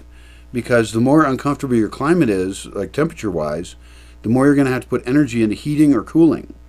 And my primary criteria for choosing whether a climate is good is can I avoid heating or cooling? Am I at a latitude where I have the right sun to heat it? How much does it naturally get hot? How hot is it outside? Can I use architecture to make nice places inside? Or can I just really live outside a lot? You know, have outdoor kitchens and things? And that's a healthy way to be. That's healthy and safe. So this time, in this particular case, we are going to compare 3 places. One of them is Aranguicuaro, the place I live. It is the best climate I know of in the world. There are a couple in Mexico, actually, that could be arguably slightly better. Actually, there's a couple. But I'm going to compare it with Cancun. Cancun is in Mexico and probably one of the most popular destinations for visitors to Mexico. I'm going to argue that it's too hot there. But people who, you know, want it to be hot know it's hot and they like it and they go. It's great. So no problem there. I don't like that they probably may go and then sit in air-conditioned things all the time. I think if you go, you should be better off like having a secure spot for your stuff, but having a palapa, you know, a big porch, living outside a lot in breezes, really use breezes. I have all sorts of thoughts on how you could live potentially in that hot climate like that. My actual short answer is no way would I ever live there in such a hot place. And we're going to look at graphs that show how muggy it is too. Let's take a look at this first graph. This is the average high and low temperature. This particular one is done in Fahrenheit. A lot of the world thinks in Celsius. I have the ability to change this from Fahrenheit to Celsius. This one, let's say I'm making this one for the gringos, okay? But the same video should be made that shows Celsius. So here we've got the highs. Cancun is super hot all year. It's the upper yellow line shows the high, and then the bottom is months, so that shows the whole year long. And you notice every day it's average, and of course this is just average. It varies above that, so sometimes it gets over 90, and above that for any given day or, you know, cycle of clouds and storms and things like that. That's pretty hot. Now, it's not necessarily bad. It's nice if days are hot, you know, and if you're in the shade and have nice facilities. But if you have to use the air conditioning, then I think you've failed. And again, we get into architecture where that could be avoided by digging the house into the slope. Those areas are pretty flat sometimes. You have to watch out for your water table or your water flow. And there's a rainy season too. So digging in is what you really want to do, and that's why earth homes and things like that are good. In this case, you're not trying to gather heat. You still may in an earth home trying to gather light to grow things. But you might even, because you dug in, be trying to cool things down. The part I don't like as much is that the low temperature average is like 70 degrees, basically, we'll call it 70, 75 degrees. Well, I like to sleep with it kind of cooler. I think it's healthier. With that temperature, you could sleep, with just barely a sheet on you. It can be really comfortable. So, yeah, if you were in the correctly built building, maybe you could be actually in a house that was really nice most of the time. Again, though, we're waiting to check the muggy graph, because if it's muggy, I won't do it. I want to live outside a lot, and we don't want it to be all humid and gross, but we'll find that out. The suspense is there. The blue line is Aranguicuaro. So you see that it never gets as hot as Cancun, ever. And its hottest part is in the spring, and that's because the rains haven't come yet and winter is gone. But it's really nice overall, nice temperatures overall for the high. Could be slightly higher, wouldn't hurt, but it doesn't hurt anybody. Then the low is kind of low. It's nice that it's low in the summer, You notice that the other place we're going to compare is higher than, but you get a nice summer heat for the low at night. It gets kind of cold in the winter at night. Now that's good because, places that are always too hot, they have a lot of bugs. So you actually want it to get cold. What's cool is that it hardly ever freezes. That lower blue line there is as low as it gets. You notice it never, according to this, it never freezes. But since it has frozen here, I know it freezes. But it's quick frost, not very deep. They damage some plants, but not many. We can deal. The other thing we can do for human comfort is, again, architecture. Have a warm place to sleep at night. And how we accomplish that can be with adobe. It could be with fancier systems like evacuated tube solar hot water heaters that move heat into the envelope of the building. We could use wood, but that should be combined with cooking usually. It does have some cosmetic benefits, but generally we shouldn't have to use any energy for heating or cooling the building. The exception being the evacuated tube things, maybe if we experiment with that. Right now it's too cold inside in the winter, in my opinion. On the other hand, it makes it real cuddly in bed if you have good bedding, and it makes you want to sleep at night because you're really not supposed to be up all night doing stuff. And so maybe it's good that I'm in a building where it's too cold and I have to, although I'm on my computer at night anyway, but ideally it would encourage people to sleep. So the low is actually good. Let's compare this now with Solferino. Solferino is in Italy. I picked this because I was talking with a guy who was considering living there in a climate in the highlands of Mexico like Aronga or in Cancun where he's been. So I did this initially inspired to describe to him what these different types of temperatures effect is, right? Well, the high during the summer certainly isn't bad. It's a short, hot summer. And the nights are kind of hot, but never too hot, really. So there's not a big problem there. But then in the winter, it gets very, very, very cold. And look at the highs. They're really low in the spring. And the highs are really low in the fall. And so most of the year, it's too cold out in the daytime. Almost all year. And a bunch of the year, it's also too cold out at night. And it freezes, and then you have to build your building different. And so really there's a very, only like 4 months where it's nice at night. And after that it really gets too cold, and quite a bit too cold. So Serafino is out for me as far as climate, and Cancun is out for me. And Aronga I'm using as an example of the best climate that I know of, except for some other ones I'll tell you about. Let's go down here. These are great graphs, okay? We'll start out with Solferino. It's a nice warm summer, and warm sounds good. It doesn't say hot. But then the rest of the year, all the days are kind of too cold. It never really has nice days, right? Let's look at Arangariguero. It's only warm for part of the year where it's really warm, but the rest of it says it's comfortable. Every day for some hours during the day, it's comfortable. Now it's true, maybe we'd want it to be a little warmer for a little longer during the day. But again, if we have the right architecture and infrastructure, it just says cool for a lot of it. And it's only a little tiny area of very cold. Unlike the Italian city of Solferino, which is cold even during the day, very cold and freezing for a whole bunch of the day.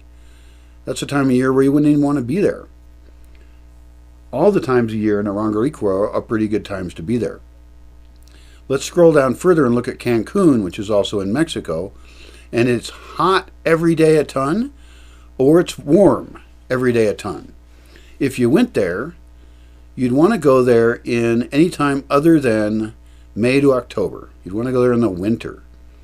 And it could be doable, It could be doable. I haven't been. Again, I think it's good to dig in. And definitely, so go there in the winter, and if you did live there, dig in so much that you've got practically cenotes and caves and stuff to live in.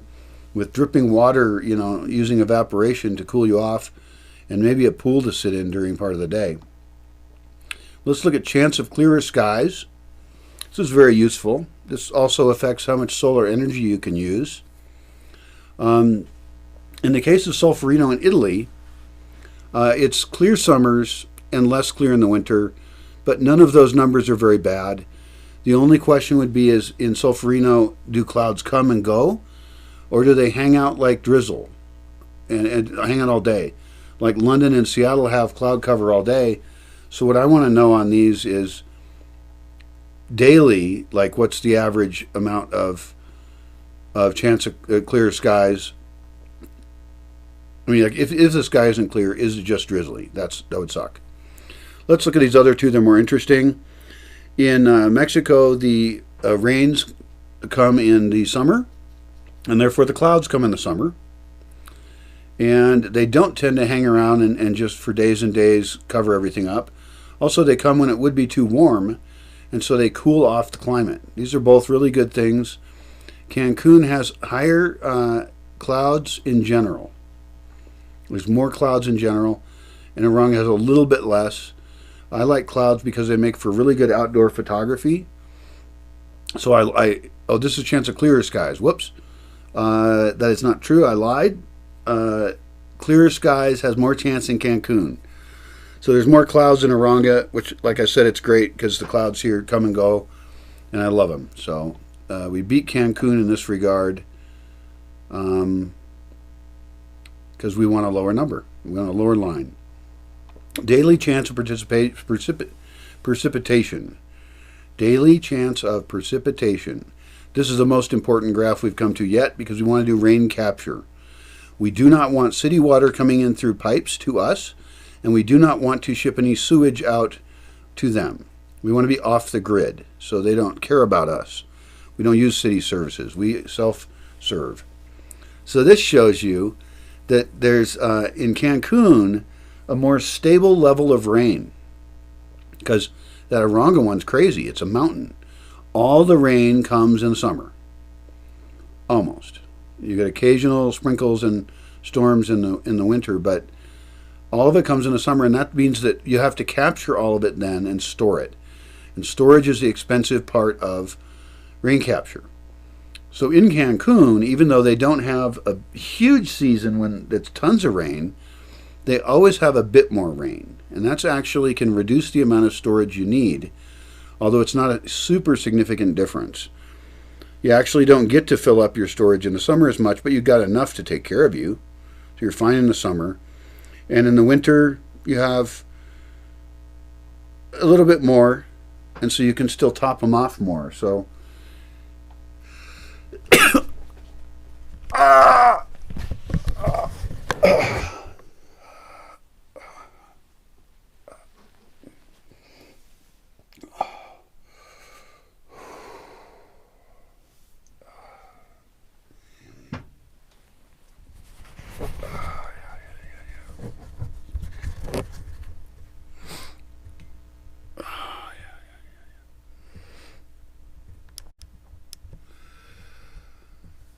So yeah, that determines, that sets your amount of storage you need.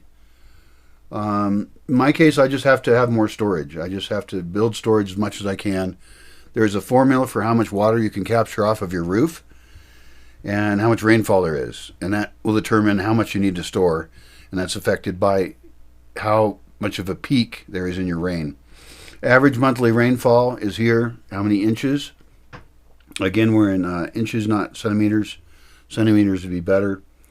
And Cancun, again, does quite well. And Solferino, you'll expect, if I looked on Google Earth, it would probably look pretty dry. It looks too dry to me. Average monthly snowfall, the only one even listed that we can see, the other ones are flatlined, is Solferino. It doesn't snow here. It does there, not a lot. Snow is not the end of the world. I don't tend to like it. I don't like places that freeze such that I have to drive different, that my pipes freeze, because water expands and breaks things. So let's look at average monthly snowfall. Solferino has snow. The other places don't have any snow. I prefer not to have any snow. Snow is inconvenient. Snow correlates with freezing, and freezing causes pipes to burst. It causes roads to be slippery. There's downsides to snow. Now, I happen to, I've grown up with snow. I like snow. It's really fun. You can play in it and stuff. But overall, you don't want to have it. Now, we don't know what's going to happen with climate change, so a lot of these graphs could change. And so maybe we do need to prepare here for designing our system such that if it did crazy freeze for some reason, either for years because some volcano went off, or if it crazy froze because it just had a storm and got really cold, then if you weren't prepared for it, a whole bunch of pipes would bust, and now your whole system grinds to a halt. You lose a bunch of water. So we should prepare for the negative effects of freezingness to occur it doesn't matter what your guess is on how often it is, but let's say it froze every 20 years. Let's say it froze every 100 years. Just plan for it to freeze, for real deep freezes. Have ways to protect plants if need be, but also plant for that too. Plant the kinds of things that can handle it, and have recovery plans for if it ever froze. Make an emergency plan of what are all the bad things that would happen if it froze, and then prepare for those. Hours of daylight, they're all fine. Chance of muggy conditions, here's a great one. Cancun, Solferino, both have muggy times. In Cancun, it's almost always muggy. Can't live there, can't deal with it, don't want to. Very bad. Solferino, just to avoid the summer and you don't have that problem. Around Greco, it's never muggy. That's why I'm here. I was in Managua, it was 120 or something. You just sit around and sweat. It was terrible. Average wind speed could be interesting as far as using wind power. I'm not a big fan of wind power because it's not consistent where I am. I don't have enough wind, really. Neither does Solferino. Cancun's on the coast, so they're getting a lot more coastal winds probably. I don't know if 9 miles an hour starts to make it pencil out to have some of that. I personally will probably set up a little tiny sailboat-sized demo system and hopefully have it record how often it actually produces power and how much power it produces. Someone in Cancun could also measure that. But overall, I think that the infrastructure needed for wind power is way too much. I don't have faith that in the weather and all that with the big moving parts that it will survive that long. It might live 20 years or something. And so I am not in favor of solar wind power overall, but there could be cases. But that's not our solution. Even in a super windy place, I'm suspicious. I would rather us get good at actually harvesting ocean power, which is considerably more difficult. It's also difficult because the harshness of the salt water, the motion, the extreme motion. So I'm not so sure. Let's scroll down. Tourism score. These vary by places a lot, and I don't know how they calculates that. Looks like it favors clear, rainless days with perceived temperatures of 65 to 80. Sounds good. And Ranga does really nice and stable and well all year. Cancun has a higher tourism score. And Solferino is just a bummer in the winter. But actually it's really great. Beach pool score is about water temperature. It's cold here. That is a problem. We want to build a hot springs. Again, powered by evacuated tube solar hot water heaters. Obviously, Cancun has a better overall beach score, and that's why everybody goes to the beach there. And Solferino has a brief one. Growing season, Cancun is all the time. That's if you have water to do it, and it's a good climate. I mean, that's a great climate. It's jungly and stuff. I also know that in that climate with that kind of humidity, there's going to be a lot of bugs, and I don't like that. I don't want bugs to be growing. Here it gets cold during part of the year, and I think that reduces total amount of bugs here. But the growing season is pretty good. It's quite long. We can also extend that by having starts. We can extend that with microclimates. And so my belief is that we can extend that to be 90% of the year instead of 80% of the year is a good growing season. And also food storage moves food from one time to another. And we'll get really, really good at growing with the seasons, with the rains. We've already been working on that for years, and we're already improving on processes where we've already done pretty good work. Growing degree days. Cancun, obviously, since you can grow things all year, has more. And so, yeah. Uranga does okay, and we're very smart. So, average water temperature, Cancun wins. Average daily incident of shortwave solar energy. That is about solar power, I believe, I think. And Uranga is much higher. I think part of this also could be that the elevation for Uranga is at almost 8,000 feet, and Cancun is on the coast, and so that could have less there. And the other one is probably just winter happens. So, data sources, it tells us other things about that. The big graphs that we care about, let's review those again. The first graph shows that Cancun is hot. Solferino is not really great at any time. There's no time of the year where it's really that great. It's kind of hot and muggy, or it's cold. And it's never muggy in Uranga. Really nice temperatures. I'll do different videos comparing a few other climates. I like to compare, a few places in Mexico. And then also for very populated areas like Chicago and London, I'll make other videos like this, or Seattle where I come from, and show why the weather here is better than those places, and why you can use less energy, why the cost of ownership there is too high, and if you use less energy, then you can live cheaper and more ecologically, and that's also better for the entire planet and climate change and all that if you care about that. So yeah, and then the other graphs I really like were just real basic of how does it feel there. And both Solferino and Cancun, for very different reasons, show that Uranga has a very far superior comfortable climate. And I would like to add the caveat, if you add some buildings that are good to it. In particular, I would like to build greenhouses that actually are for people, and walipinis, which is a dug-in greenhouse, but have more spaces where the point of the greenhouse is more like a conservatory. It has examples of great plants. It's not a production facility as much as it is a pleasant human lounge, and you can have couches in there if it's not too humid, and you could have a fireplace and, whatever.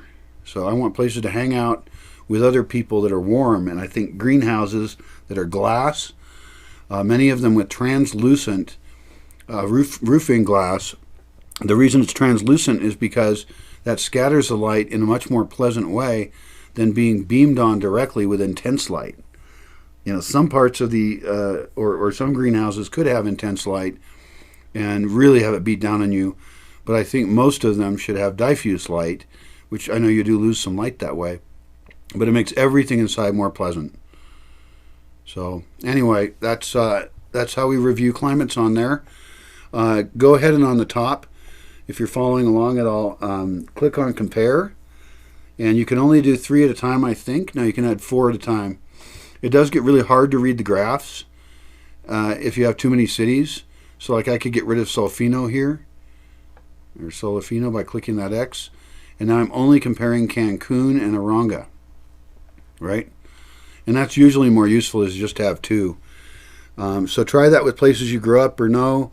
Try it in places you fantasize about living, and you'll learn a lot, and you'll find out most places in the world do not have a great climate to live in.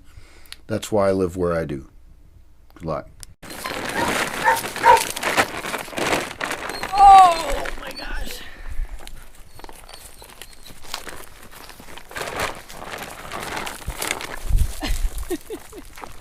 So it's a lot of liver so far. That's a lot. That's why it costs so much. Great. I'm happy to see it. So the dogs are getting a whole lot of liver. We get it from the butcher, and people aren't that into liver, so it's the cheapest meat you can get, but it's also extremely nutritious. So like I've thought about trying to figure out how to cook it better for myself, because if I'm going to eat meat, I would rather get the cheaper, more nutritious stuff. It's got lots of minerals and special things. But the texture's a little weird. The flavor's just not quite what I want, so I'd have to figure it out. Of course, the dogs, these dogs, they don't care about that. And so I do pay the butcher when I get it. I paid 120 pesos, which is $6, for however much is getting thrown around here on the ground by Sherilyn. So the thing is that usually it's a bunch of bones. And that's okay too, because the dogs take the bones and they run off and they chew the marrow out and they break them, and sometimes they bury them, which then it becomes plant food ultimately. Still okay. But this is probably the best. What we could do is we go to the butcher and we say, are there any dog bones? What this really means is extra cow waste or whatever that nobody wants.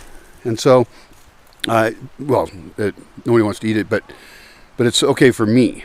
So, or these dogs. So I figure I need to make a comparison of the nutritional value of a certain amount of meat, in this case liver, but generally I'll probably ask about dog bones, is what I calculate. And then how does that compare with what volume of dog food, like croquetas, the dried dog food? And then I can actually make a calculation of what the financial difference is in terms of nutrition for the dogs of getting the meat from the butcher versus buying dried dog food. Dried dog food is obviously very processed. Its primary advantage is that it's extremely convenient. Very convenient to just have dried dog food things and you just dump it in their bowl. The problem with this kind of meat is I have to go down into town and talk to the butcher, and my road's, questionable, and it's, driving and gasoline, and that's an extra cost and time and carrying things. So this is the kind of equations I would like to see us do in life. Of all the details. And I'm not against dried dog food. I use it. I'm in favor of not having a lot of waste. In a sense, this is great human food that I'm happy that they're getting it. It's a really high quality. So, and they love this stuff so much more than they do dried dog food. They go crazy for this. They're excited when we get back home. And so for them, if we were going to include as part of the equation how much the dogs like it, they like this 5 times, 10 times more than dried dog food. For them, this is like their dream. And so maybe if I calculate it correctly, and if I have people going into town and coming back from town, if I had that kind of a setup in this community, theoretical community, if there's more people here and they were going in and out anyway, then it could be that dog bones or dog stuff is coming in every day, or it could be the nutrition is so high that they only need to eat every other day. So, intermittent fasting is good for humans, and dogs were definitely evolved for intermittent fasting because, you get the kill, you eat, and then you see if you live till the next time you eat. So anyway, that's the arrival of dog or protein material, some kind of protein material for dogs. Yay, it's good to be home. So let's talk about cameras and being a documentarian. The things I'm going to tell you about and think about right now could apply to you if you're an amateur photographer, or if you want to up your game a little bit and be a documentarian in the world around you, or if you were a person here in the Bosque who is part of making something almost like a show, of which you might be a character in. I am the character in my show. But I like it when other people, express their views to the world. If they're interesting and nice, I like that better. And I want to help people have ideas about how to do that better. So notice, by the way, my lighting there. Here, I'm backlit. My face is quite dark. The more backlit I am, the darker it is. If I turn and I have the sun over there, it's going down, so it's really soft lighting. And then I don't get the shadow of the camera in my face. It's not a sin if you see it occasionally, but I really like not having everything be perfect. But anyway, the point of this particular video is an idea, and that is the camera holster. Okay? If you have to get your camera out of a bag, a camera bag, and stick it on a tripod and all these things, that's great. That's great for certain situations. But I believe you should always have a camera easily available to you, ready to use. And you know what? You correct me, but I don't even think smartphones are good enough for me. Because people have to think and push buttons, and sometimes their smartphone is dead because they use it for other things. And it's really nice to have your camera batteries be dedicated to that particular function, right? So I am suspicious that smartphones are not good enough for what I'm about to think about and talk about. What I want in cameras, and camera manufacturers should listen to this, and people who buy cameras should think about this when they review cameras or decide what to buy, because we can control that industry, right? Get what we want. Is I want one that's almost like a, conceptually, a little bit hardcore of an analogy, but almost like the holster of a gun. I want you to be able to pull that camera out and be recording in as few milliseconds as possible. Okay? And currently I have a camera that isn't perfect. Has great audio and I really like it. It's neat. It's a Zoom camera. It's the brand. And, then I had a Canon. My best camera so far is a Canon Vixia Mini X. Or is it Sony? Canon? One of those. Mini Vixia X. Obviously I'm not super brand loyal right now. I care about the features. I want my features for the camera. Okay, so this is like a consumer request that engineers and designers should listen to meet the market that is me. And that might be you too, and I'm going to try and convince you. So you want a camera you can pull out. The Canon Vixia Mini X had a mechanical door to open, which is nice because it doesn't use any battery. And your finger and a shutter is faster than a little motor going off and pulling thing across. Maybe there's better quality, I don't know, but I'm pretty low-end consumer, you know. The Canon Vixia Mini X had a screen you could immediately use from here, and then you can also flip it up. It's pretty quick. Audio was pretty good because they had two good mics. It's kind of like the mics that my webcam have, actually. They're not the best in the world. This camera has better mic than that one did. I just need good enough. Now, I'm happy to have too good, of course, but I want it to be so small that I can pull out quickly. This one, the Zoom, I have to flip up the audio thing, and it's an amazing camera for audio.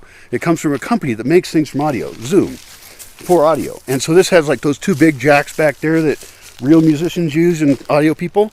You know, the weird looking ones? Yeah, anyway, and other shit too. So I don't need a lot of bells and whistles in some ways, and I'd rather have a cheaper camera that doesn't have what I want and get a camera that does have what I want but doesn't have a lot else. I'm okay with this hand size. We're talking hand size here then. This one is pushing a little bit, but because my hand gets tired out here quite a bit. It's all right. So the time it takes for me to get from I see something, okay, visually interesting, or someone is saying something interesting, to the time I want to be recording has to be reduced to the absolute smallest number of things possible. That means I shouldn't have to deal with lens caps or certainly changing lenses. Any camera like that is just ridiculous.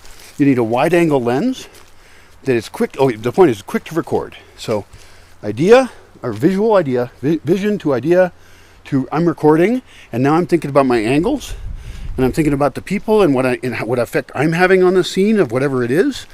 And this is more spontaneous, the most spontaneous filming. And that's very important if we have a place like Bosque Village, because the people here have already signed on to be videoed, right? But we want a spontaneity because we're doing experiments here, we're doing performances here. Every video we do, in a sense, is a performance, and hopefully a useful one, including this one, right? I consider this work. I'm helping to educate you and the world how to record itself better. And of course, I have the usual selfish interest in the things I'm trying to create. So hopefully we all benefit from my train of thought. Okay, now there's other parts of the camera that matter too to me. But I guess I really want to stress that's the biggest one. And I want a waistband holster for it. Or on a band here is okay. It looks a little Star Trek like. So I don't know if a belt one is better or the other one. I know that the Vixia, the case I bought for the Vixia had both. And so if I was a person who liked the belt, I would use the belt. I used the strap. So I look like I was in Star Trek. That's fine. It's kind of a cool show, actually, in many ways.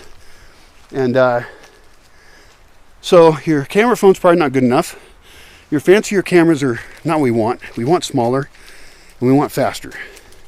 Anything else? Audio, we talked about. Resolution. HD, anything higher, HD would be the minimum, but we already know that. And that quality of visuals is getting so good that it doesn't really matter. If anything, we want to set a cap on how big of files we're capturing for things that we don't think we need visual goodness for, or perfectness. Because, like, for example, I don't think this particular video I'm doing right now needs amazing video resolution. I'm going to publish it online. It's true that sometime in the future I could save the files, and the files, they're raw files, more will get uploaded, but nah, it's all right. Visual's good enough. And then other things are details. Weight's a big one, I guess, but I'd rather have it be strong. It has to be strong enough to drop. If it breaks when you drop it too easily, and they should do these tests in the laboratory, they should take cameras and break them, drop them at different levels and things, and at specific angles, and then check what the weak parts are, because every camera I've had eventually dies or gets old. Most of them break before they die in my case, because I use the hell out of cameras. You know, I put them in abusive situations, and I use them quite a bit. Now, I'm sure professionals use them more, so they would know more than I do. But I know about using them in a dusty forest where things are chaotic and weird, and being used by a chaotic and weird dude. So that's different than laboratory testing. We'll see. Anyway, I'll give you more thoughts on cameras later. Yeah, right before that fight, you said Mayhem just walked by Shiva. Yeah, like really about half a second before it. Yeah. And I watched it start. Yeah. Because I was already out of the car, I believe. Here. I don't remember what happened. Water. Yeah. And God damn. Well, it's good to know and that. And then I just got out of the car when the car's in drive. Well, yeah, that's a little dangerous too. Try not to do that. Cars are dangerous. The most dangerous things in a Bosque are the cars, second only to humans. Probably. The dogs are probably third. Jeez. And then Mayhem went after Shiva after that. Well, she didn't know the fight was over. That's why I called her, and that did work. Voice control worked to get her away. And that's what you really want is voice control.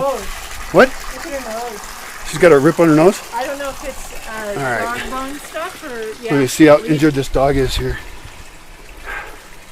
Yeah, you fucks. Hi, honey. All right, let's look at it. Okay, that is a dog injury. And they get this shit all the time. Here, let me And this is why I'm trying to rehome this dog. I'm trying to find a new place for this dog to live. I'm working really hard at it, but... You want to help move her so I can... Yes, I will move her.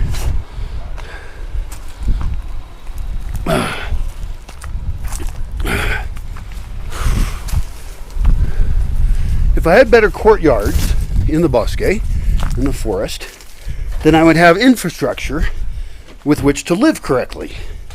And there's a reason people have walls. Say the word wall, some idiot will have a negative reaction. Guess what? Walls are very convenient, nice technology. And this dog in particular and the other dog need to be on different sides of one. Because this is just a bummer. There was just a dog fight, and I don't even know if the other dog is injured. I can go check. And I barely check him until everybody's relaxed. Because right now, people are not relaxed. These dog fights can end in death, easily. They can end up in 5 dogs attacking one, easily. And I've had to be in the middle of that kind of shit, and I've had to deal with the usually bloody, sometimes fatal results of dog fights. Luckily, this dog has her own spot to escape to. The other one's been on a chain too much, and I can put her in a courtyard. Unfortunately, she would kill the chickens if I put him with the chickens. Too bad she's not a chicken-friendly dog. Here's this dog up here. Tilting the camera up because this is a private area, and I don't feel like inviting you completely into all of my life. Oh, hi, baby. Hi, baby dog. Look at her. Hi, it's okay. It's me. She's all shaken up. She's physically shaking. Hi, are you injured? Yes or no? You gotta tell me yes or no. Injured or no? There's a little blood right here. Yeah, she's got a scrape under her eye. It's very small. Looks like Shiva got the worst of that one. Hi. Just gotta poke around. Oh, I'll go rub your belly. Yeah, rub the belly. Everybody likes that. Okay, you gonna be okay? God, you got your like queen-like bed here. I think she's fine. She will be fine. Little mental problems. But, so Shiva's nose doesn't look that great. What we'll do is clean it off. I'm gonna clean it off. And then, I sprayed it. oh, you sprayed already? Yeah. Okay. Did the So- blood kind of come off? What's going on under there? It's like a. It looks like. Doesn't look good. Doesn't look good. Okay, well, I'll check it out. I think washing like with water and then spraying Sure. again Sure. eventually. Yeah, yeah. She'll get a little scar out of it, She's probably. not comfortable and she's trying to like kind of wipe at it because it's clearly not comfortable. Yeah. Well, yeah, we'll see. Thank God they're not like the dogs in town. That one. Oh my God, the dog that went to the hospital in Yeah. Pont Square might die Jaroma's dog. because it was attacked by another dog. And that sucks. That was in the city. And this gets into how we deal with dogs, too. Like, I have utopian visions of the correct way to have dogs. Like, I have a made-up statistic of 1 dog for every 10 people or less in the cities or in dense areas. Out here, I have 5 dogs. And the problem is everything's actually usually wonderful. 98%, 99% of the time, something like that. These dogs are happy. What? Do you want help in cleaning that up? Oh, let me just take a look at her. Whatever it is, I got to see with my own eyes first and then think. So I don't really know. Hi, baby doggin. Hi. You already sprayed it. Yeah. Let me see it. I got to do this. It Honey. looks like thick. Yeah, what happened was No. it's either ripped slightly and then swollen, which is my guess. Yeah. So I only think of one option. It got bit. It's running since I sprayed it. Okay. Well, spraying and also liquidize it. It was more like a We'll check bubble. it soon. And I have that other iodine spray. No. Oh, you used that weird spray, the new one. The green one that's stinky. One thing is, you had to have dog sprays around, and this might even be true for people. Fuck it, when people get injured, they should get sprayed with something. What are they supposed to spray them with? Same stuff. Why not? Well, that's a good question for the internet. There Iodine is good. is iodine spray, something. I think I left it on the counter. Oh, well, that's good because I'll probably use it later. Thanks for refilling up the water. Yeah. So the water got tipped over when this shit was going on. Right here. The new stuff. Okay, one sec. Licor de Forge. Yeah, that's the first time I bought that. It smells bad. It smells bad? I don't. I think we need to read the They don't like ingredients. the smell either. I think we should read it. Well, that might be good if they don't want to gnaw at their wounds. Right. It could be that one of the benefits, and I should ask the vet this, it could be one of the benefits is they don't chew on their own wound. No, Mayhem was still licking on it when she had it on her. Right, because in the city you put a cone on the dog's head, and that's really inconvenient here. Yeah. Well, So- this one's hard for her to get to. The wound, yeah, no, that one's fine. She won't chew on But I that. think the blood on Mayhem was from Shiva.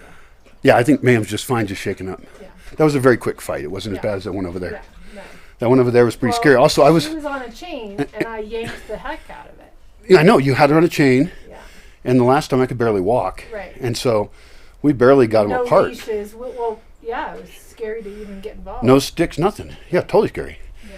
So yeah, having a world in which there's less dog fights is how it should be, regardless of whatever methods are necessary. Okay, I'm out of here. You're good. All right, adios. I'm fine. Thanks for a fun trip to town. I didn't run you over. You're glad you didn't run me over? Yeah, no kidding. Don't like roll over my foot with your car or something. That would not be the greatest right now.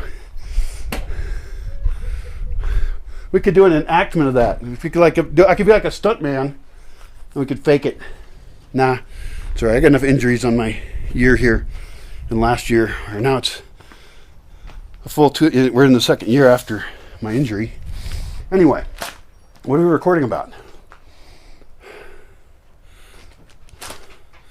And where's my beer? Oh, I put things in smart places. God. See, if you put things in smart places, you can't find them. It's very difficult.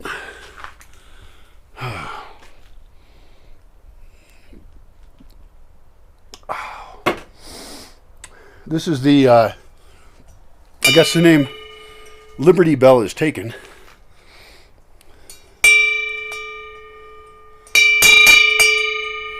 I should name this for some other bell.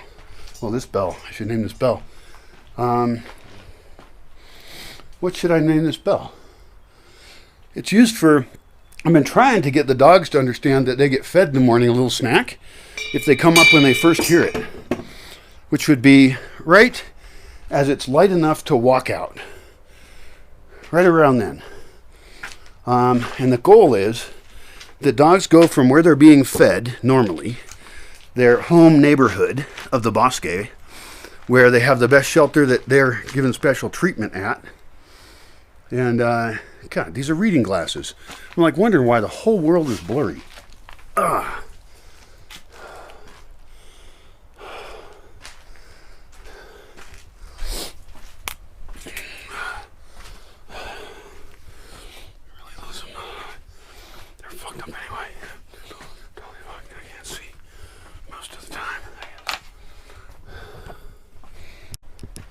I would say that the biggest flaw of the zoom camera I'm currently using, and I don't say this to criticize, although it's a criticism, I say it because I want better cameras, and I want them to make better cameras that serve my needs better. I don't care what company it is, I'll do that.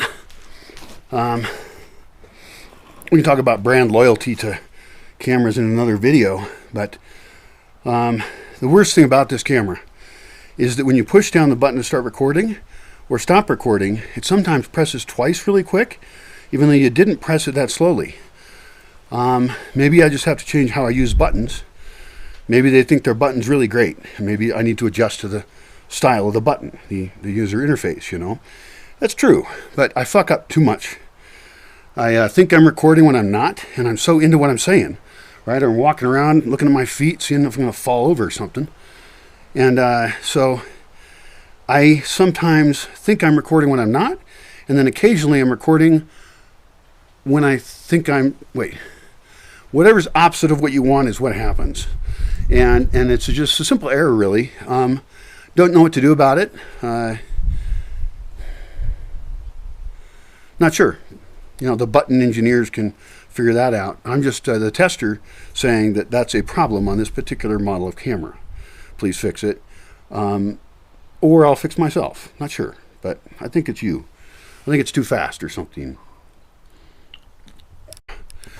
One other interesting item on this camera, and I don't know if it's an option or not, is that currently when I turn it on and off, it doesn't beep. And one of my complaints is that it's really easy to turn on or off and not have you know which state you're on, even though it's on the little LED and it's an LED on the lens as well. So you got to be kind of dumb to not pay attention to that. But, you know, if you're filming in chaotic environments, you need your equipment to be really simple because whether it's chaotic fun or bad, I mean, certainly you can think of like photojournalism in a war as being a photographic type of situation where you really don't want to have to finesse very much. And so I kind of see the world as a war zone in that sense, in terms of like my life is fairly odd at times. And shit can happen like dog fights or someone shows up unknown or things occur. And then there's inspiration that I want to be ready for and just record things. So, you know, if you wanted to even not use the war analogy, you could just see it as a way of expanding consciousness. I mean, I have very philosophical thoughts about photography and communication via these new media because that's what I've thought about most of my life. You know, starting out thinking about my communication with my family, like all of us. Mine was, well, we'll skip mine. That's private. But religion was a big influence for me. And so trying to figure out truth and epistemology and philosophy. And pretty soon you can't think very simply about anything. You know, if you live an adventurous life that has some tragedies and great rewards, and if you connect really well with people so that you can learn from them, if you can really be open to hearing where they're at and not be threatened by it and not be in a position where it threatens you, release from all judgment of other people, and then wonder what judgment you might want to add back in. You know, like We have ideas of laws and justice and personal integrity and ways we deal with each other in every word in every instance, right? And some people are assholes at the grocery store, you know. If you're an asshole at the grocery store, it's you. It's your problem. I mean, I don't go to grocery stores very often, like a couple of times a year, I think. But I see these videos online, like on YouTube or something. YouTube. And a bunch of people are assholes, you know, and I would hate to have to deal with them. And really, I guess the problem is, I think most people are nice. Like in my life, the majority of people have been pretty nice, and then there's people I'm quite wary of, you know. And I've been very cautious about, you know, where I'm at and how I do things. And even so, I put myself in positions that were very precarious socially with people. Or, you know, the war was an example. But anything, if you're intense about it enough, I think if you're not chit-chatting your way through life, if you're getting deep with people and talking about the real shit that they're dealing with, and I try not to focus that much on that. I talk to people when they're fucked up, you know, I have. But I'm also not a counselor that's really great at that stuff. I'd rather not do it that much. I know that, you know, on an existential level, many people understand that it's everything's temporary here. I mean, it's just a moment you got, and that in and of itself can be hard for people to deal with, I think.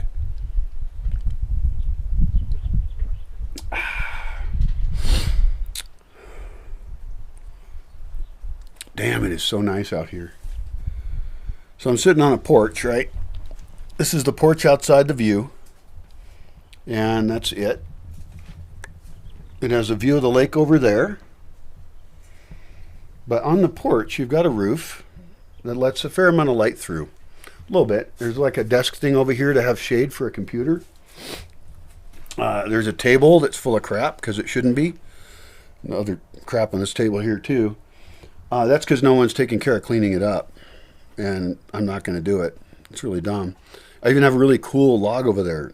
It's really great. I'd show it to you, but I got to move it somewhere else first. Desk over there where somebody else can use electricity. And for part of the day, they have a shady spot to use a computer.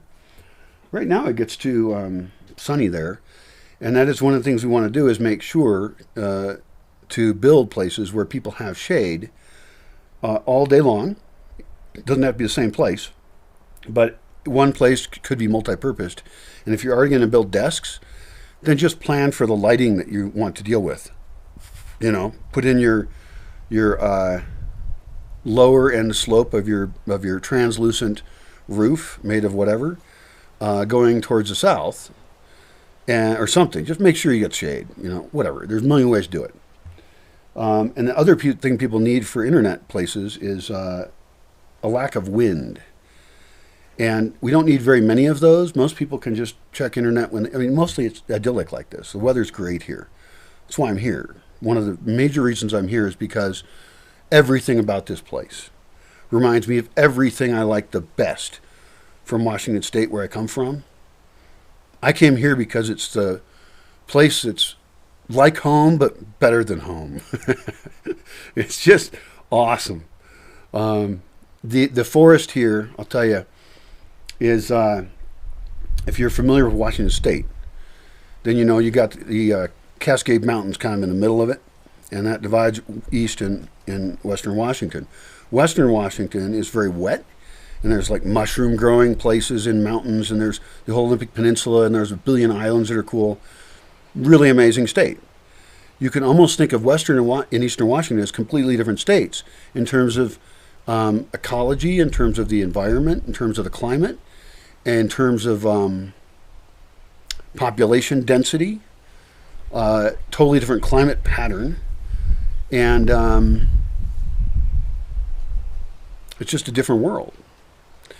So Eastern Washington is a place I'm not an expert on. I know a ton about Western Washington. I got opinions about almost all the spots, probably not as many as I think I do. You know, I could have got out more actually in the years I was there, but I was busy working, and And I did pretty good at getting out into nature, and I even brought people out to climb mountains and stuff. That was really great, and nobody got injured, even better, because I've been on mountain trips out in the same mountains where people got injured. Although I didn't take people in snow. I took them during the easiest times of year I could think of. Because why struggle against nature? Like, why not go to a place when it's at its best? And that's one of the things I like about here is it's always at its best. You know, there's huge thunderstorms. There's lightning. I got hit by lightning indirectly, but very surprising. And, you know, trees get hit by lightning. There's big windstorms that rip roofs off. I got to fix this roof over here. It's going to fly off. I've got 2 other skylights in a really important building. Three other skylights in a really important building that are going to blow off at any time because they're so old. That's essentially an emergency just waiting to happen over one of the most valuable places in the entire place. And I have no money to fix it, so I'm not going to fix it. I have people to help me. If I have the materials, I can have people help. I got a billion things like that, you know. So what else can I tell you about the view porch? Well, I'm going to get up and give you a tour of what's around it, because it's a really important area. It's good to know about. There's a pea garden near here, currently in disuse. It did operate excellently. It's the best pea garden I've ever seen in the world. And you can look in the links about what a pea garden is if you want. And then in here, there's a flat spot. It's a really nice flat spot that is right above a view of the lake. Now I've been planting in here this cedar I put here because I'm kind of enclosing the porch in plants. You'll see a row of cedars over here, and those ones got so big that we took a chainsaw and a stick and we cut the tops off, and that is to keep them growing down, to control how much root depth they use, and also so we can shape the branches, because all that energy that would go up is going to go into the lateral branches, and we can already weave them any way we want. We've already thinned them to make them more plainer, because I don't want to use up a lot of this way space on it, you know. So I'm sculpting the tree to fit in with what I want. Over here we've got a similar thing where this is all oaks, and these are also topped off. We did not top off the madrone yet, and we may or may not. This was our first year doing a lot of cuttings like this. And I like to be careful about things. Madrones also are an especially fragile tree, and they're also the most beautiful. They are physically the most beautiful tree in the forest. The original name of Bosque Village is Rancho Madroño. That's the local name, and it's a fine name. I like it. And I consider it still to be Rancho Madroño. That's what people around here know it as. And I also use Bosque Village for the visions I implement here. And I do actually impact the land. Anybody who wants to question that is welcome to read the things I've said or written. I guess you'd have to read it if it was written. You could listen to shit I said and then criticize me after that. Otherwise, I don't got time for your thoughts. Educate yourself about me if you wish to engage with me intellectually. I don't give a shit about your fucking YouTube comment, probably. In fact, I don't.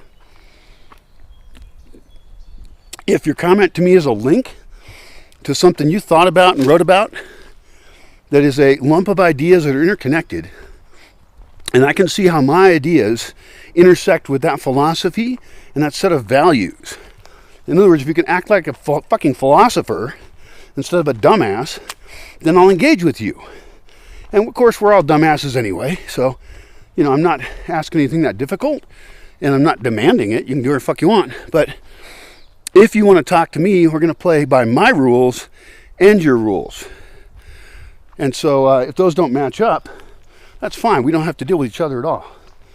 Fuck, 99% of the people in the world don't have to deal with each other. They probably shouldn't.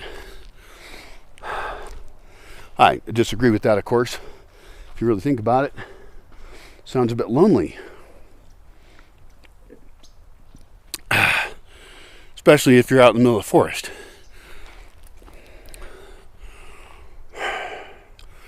I've had the least visitors in this time that I've ever had in the Bosque.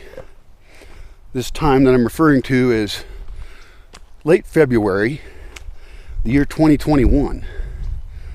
after 2020, which had a pandemic occur.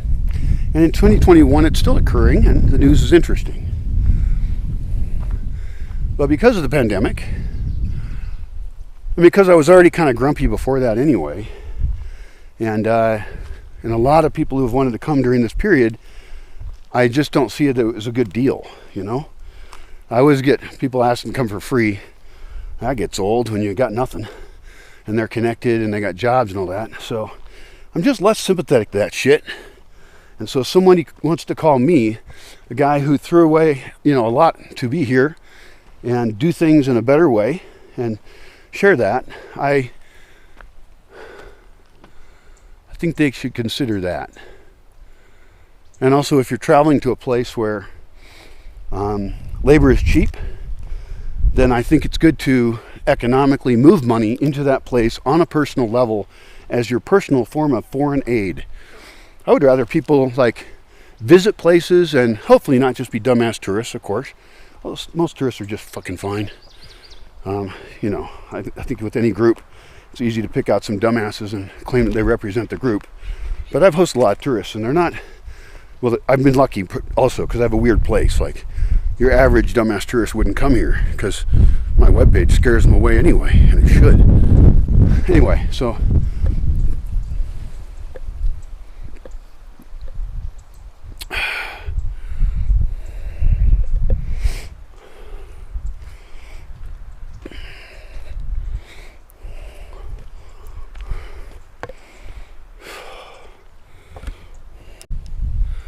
Okay, I'm going to introduce you to a really weird spot.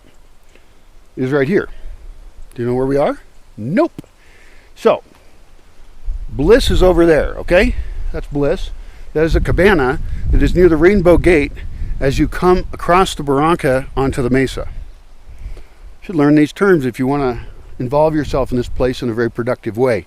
Where the hell is stuff? That's the general basic question, isn't it? Well, this place almost has no identity right now. It's barely been used. I cut down some pines here. We recently cut out a lot of the native plants and also an invasive grass, which we're fighting. The trouble is, when we cut, the invasive grass has an opportunity to get in there before other things do. And so the idea is, if we were to open an area, it would be really great to attack it, not just with trees, although if it's too open, the things you want later won't be able to survive there. But in any case, get the plants in there that will survive as soon as possible, almost no matter what they are. For example, a lot of places that are tough like this don't mind succulents, right? They like succulents. It's too sunny. Now, it depends on the succulent. Some of them like shade, so I'm not stereotyping too heavily here. But this area, for example, we could do, for a lot of ornamental stuff, we could just really put succulents all over the place. A red hot poker we could put up here. We could make a living fence to keep people from falling off that tiny cliff over there, because somebody's going to fucking fall off that tiny cliff over there. That's how things work, and that's terrible. So let's keep it from happening, or stop it from happening before it does. We've made a place that was more dangerous than it was before. That's like a crime. Luckily, there's no one around to get hurt, and I'm always careful, but anyway, so for now, this will probably be used as actually a parking lot. Like if I had somebody coming in, I might have car camping here for right now. People like the idea of camping near a view. I understand that. I don't like it that much. Maybe I do. Fuck it. Maybe I'm going to change my mind. All this shit I believe is just temporary. Depends on, what matters, and what matters changes or is hard to tell. Especially when you're designing a space for a group, right? So I'm actually making decisions for a whole bunch of people who are going to have an experience wherever they are. That is pretty weird. Now, my long-term plan for this, I'll tell you right now, this odd spot between Bliss and the view, between the grove that doesn't have a name. This grove needs a name. This is a protected grove of trees, including out beyond the slope there. These trees here are going to die because I'm going to open up a pocket view of the lake. Pocket views are really good. You plan the view where the people will be the most. Now in this case, eventually the campers will be kicked out and we'll dig completely down, and we'll be learning how to do this better and better over time, because we're going to do it without bulldozers. We're going to sculpt it by hand. I'm not sure if we'll use generator-powered digging tools. I was reading about them. It sounds very exciting, especially since we already started digging over there, and it is super hard. It's really difficult. And I'd like to dig tunnels in here almost and make sculpted out subterranean buildings that also have glass in some places, and it could be like living in a Wally Peony.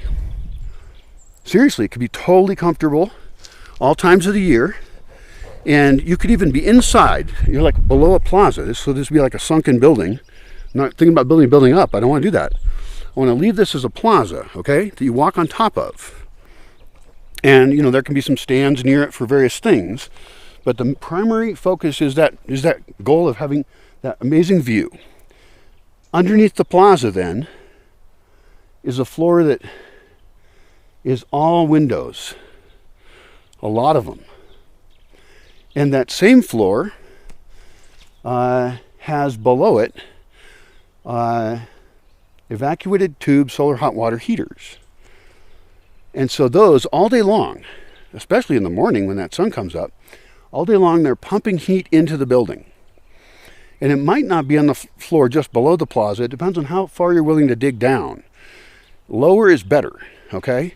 Because as far as development of things, it's a pain in the ass to retrofit something, okay? And this is going to be, the design of this is really important. The spot's so important. And one of my design rules is, or rules of practice or engineering or whatever the heck I am, is don't build your first one in the best place. In other words, if I'm going to make a sloped dug-in building, I should actually not make it right here. This place is so valuable, and it has to be a little bit compact because it's going to be surrounded by forest, completely surrounded. Some of it at different maturity levels and with different other uses. So this is I don't know the name of it. What do we call this? Mid-view? Names like that stick. And then you name something boring. Like, you know, like that's how there's this place called Riverside or something. It's boring. What do I call this place? It's like religion is a... No, sorry, naming. Naming is a... I won't say spiritual. I will say it's a religious practice. It is knowing that you are going to impart meaning onto a spot that will affect its future. The act of naming it is fencing it in a way. It's creating an identity for it or recognizing the identity it has. You know, let's not get too woo-woo about that shit. But I'll get as woo-woo as I can because, you know, I really love places and I really love natural places. And I've had such an amazing experience here. Of watching as I do cut trees sometimes, and I decide to cut underbrush here, and I protect wildlife there, and then I make spaces for humans over there, and I think about how the water flows across the land, and I have all these dreams about so much more. I could do 10 times more here.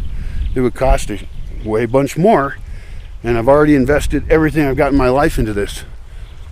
Everything I worked for is to get here, and I basically am I don't know what I am. I'm the opposite of homeless. Home is all I've got. It's pretty funny. I'm the opposite of homeless. But that doesn't mean it's good. Because I have none of the rest of anything. I'm actually really glad I've gotten as far out of my life as I have. I've learned a hell of a lot. I could say I've taken too many risks, but I don't believe that. Most of the risks I took were great. In fact, it's hard to think of bad ones. Hi, Coco. Hi, Coco, baby. What are you doing? Where the fuck were you? Coco goes places. Coco. There's liver. Did you know there's liver? Were you here before? I can't remember if Coco was even here from the meat. Go eat liver. Huh. Coco's all excited. I smell it. He's smelling the meat. Come over here, Coco.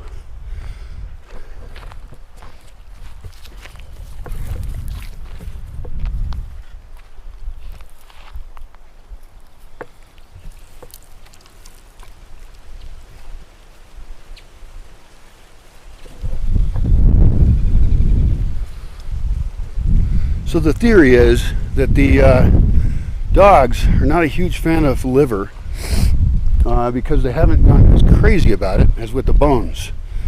But I do see the most of the liver's gone. So even just here a little bit later in the evening, the vast majority of the liver's gone into the stomach of a dog. And I suspect that after the cold night, some actual wild animals might get some of this. This is one thing about not having courtyards as well, is everything I do in the environment here affects it, right? Everything. And of course most of those effects are great because I'm actually consciously trying to have them be great. You know, that's my primary objective. But sometimes, you know, you got to keep a real close eye on how you're affecting the environment, in which way. Believe me, I'm the most conscious person about that you can imagine. I read about a lot of things, and I have the luxury of trying to think about it as if you were an ancient civilization and you were realizing you were going to have an impact on the environment, and you used all of your wisdom to do things that would keep your amazing culture or empire from collapsing. I don't care if empires collapse. Empires should collapse. But civilization shouldn't collapse for dumbass ecological reasons. You know, that's just dumb. It doesn't indicate a lot of forethought, you know, foresight. And that's the kind of civilization we are currently being. We are doomed. I mean, you argue with me and tell me why I shouldn't believe that, you know. Please do, because I hate believing that. That's ridiculous. It's horrible to think that as you analyze all of the various threats we face, especially the ones we create ourselves, which is most of them, because if we don't disrupt anything and we live within the confines of what we can have the land provide with kind of a food forest farming idea, which has been done all over the world in successful places to some degree. I mean, you know, go read some history and don't be a dick. Or I shouldn't say that kind of thing. I try not to use genitalia as insults. As it's rude, it genderizes something that is really universal. When you want to say that somebody's being an asshole, you could say asshole because shit comes out of assholes, and we're not that big of fans of shit. So that's possible. I don't know. You got a better idea for an insult, you tell me. Anyway, what was I talking about? Jeez.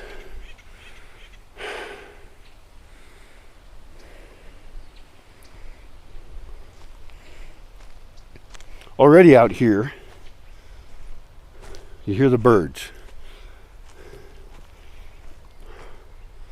There's always birds in the morning, in the evening, and then other times of the day too. There's a lot of types of birds. You can learn to identify some of them if you want. It'll be very fun for you. It's moderately fun for me.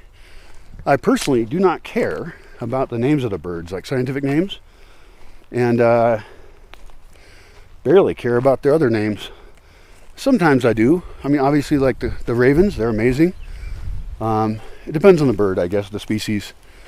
But I don't feel like in order to be a person who observes as a kind of naturalist, I'm going to disagree with myself. I was going to say, it doesn't matter because they don't know their own names and be funny. It is funny. But I'm also in an amazing position to be a home scientist. And so my awareness of this space could be very useful. For example, I want to put in owl boxes. Owls are here already. And owls they're cavity nesters. They don't make their own house, right? And so that means that they have to live in a dead old tree or a hollow on the side of a cliff, which they might down in the Barranca. There's shit that lives in those holes. There's like animal holes all down in there. Don't fuck with them. Leave them alone. And but I could easily make it so that, let's say, I could suddenly offer 20 new owl houses. And we would, I already have a book about birds and have a list of what owls are here. Supposedly I'd have to do a little more research. But get some small ones made, some big ones.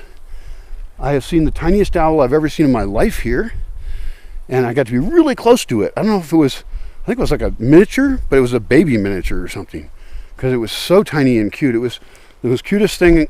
Like, if you were going to build an organism that would like hang around with you, not like a dog, dogs are better, but like ornamental, it was just so cool. It had big eyes, and I was like seriously like 1.5 meters from it.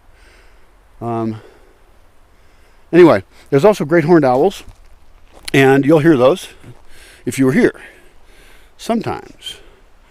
And I don't know how they decide when to make hooing noises and when not to, what those hooing noises mean, and why occasionally they throw an owl party and they invite a whole bunch of other owls to come here for an owl party, which is pretty funny. I think it might be like an owl party, like they're there to party. So I think then, I don't know what time that would be. See, that's the kind of thing I don't track that well. It's not good. I should track like whenever the owls are here or not. More like when they had those rare parties. It's not that common. It could be multiple times a year though. What time of year is that? Anyway, I don't record enough stuff correctly. And also that's so rare that you're surprised. And it's at night. And it is mysterious because the sound goes among the trees and you can't really hardly tell where they're at. And they are very clearly talking about shit. I don't know why else they would make noise. And so the patterns are quite complex. Next time that happens, if I'm awake enough, see, I could be a good citizen scientist. I hate that term actually. Citizen makes you national. I am a home scientist. I am a amateur, although I don't want to put a qualification on it because a lot of scientific amateurs have come up with such amazing inventions, as have, especially increasingly as the world becomes more complex and more specialization is needed to make scientific understanding advancement occur. In other words, it's harder to really make scientific advancement in a lot of ways. But the home scientist, like me, I am a simple person. That's a total lie.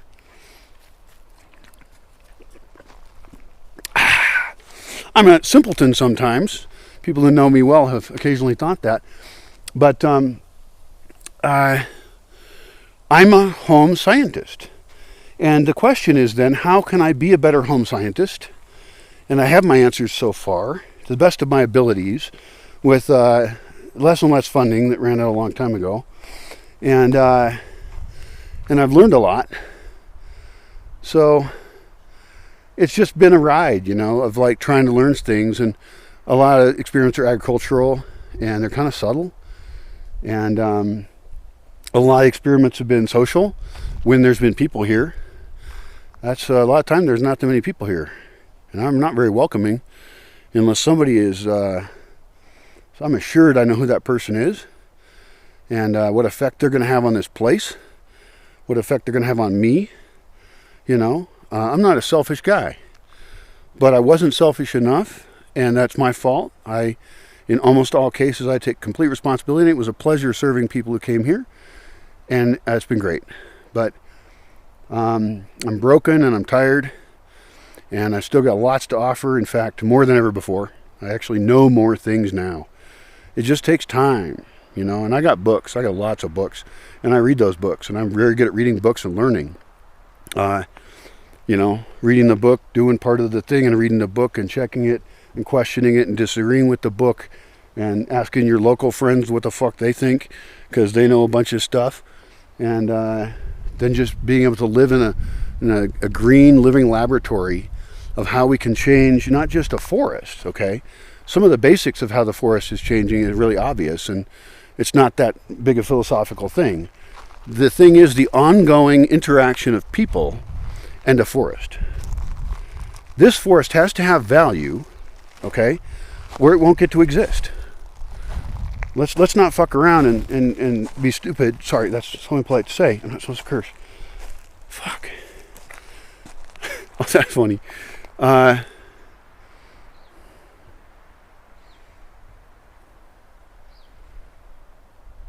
When someone comes here,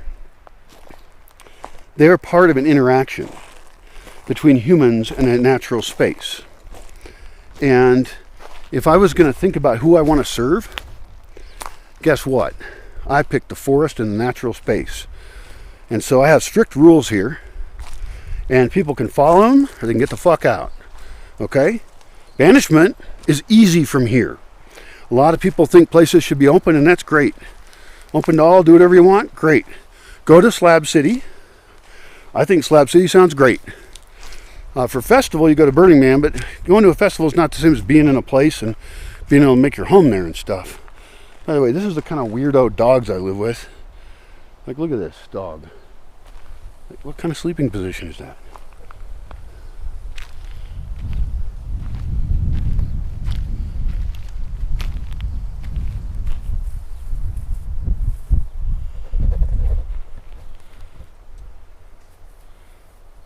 You're a very strange dog. That's fine. I like this dog. Oh shit, I almost tripped on a root. That's the other thing is,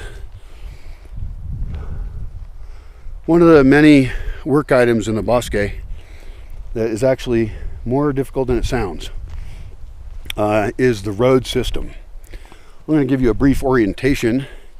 If I'm a smart guy, I'll flash up a map for you and maybe put a little tour of that in some video. Attaching the map to the actual place in your mind so you can really understand where you're at. Making a virtual environment would be way cooler, where you can actually walk around. I don't know if can I use like a Unreal Engine for that, or is there an engine that I can make a virtual environment and use actual photos, and video and have it map onto the environment? I've heard of 2 projects by big companies that were working on that, and guess what? They didn't do shit. And I understand which part of technology is that hard. To continue our tour, this place right here needs a name. It has no name. It's terrible. Everything should have a name. At one point, a long time ago, I went through a period of putting signs up in different places. I labeled campsites. I labeled other things. I think the thing is this. Those signs should be made so that, I don't know if there's a way to like move them in and out or make them so permanent. The thing is, I don't want to make a big sign because it's junky and it's waste energy. Eventually it'll rot and you got to fix it. But putting them outside in like a tube wouldn't work that great. You know what I think? The best way to handle signage is actually virtual. If people are using the map on their thing and they can see the names of places. Of course, we'll name the most popular, important places. We're about to name one right now. Okay, this is a messed up place to name because I'm just standing here with no ideas at all. It's a place between places. It's an intersection, clearly. What a boring name that would be. See, that's how shit gets named. Like somebody's like, oh, where do you want that thing to go? And they're like, down by the intersection. And then pretty soon that place gets called the intersection, which is a boring name, in my opinion. Anyway, I will tell you the places surrounding it, okay? We're on this naming adventure together. This is how my mind works. It's like, I'm going to impose an identity into this location, and that will affect everything around it, including some very important natural environments and some environments I would like to develop for human use.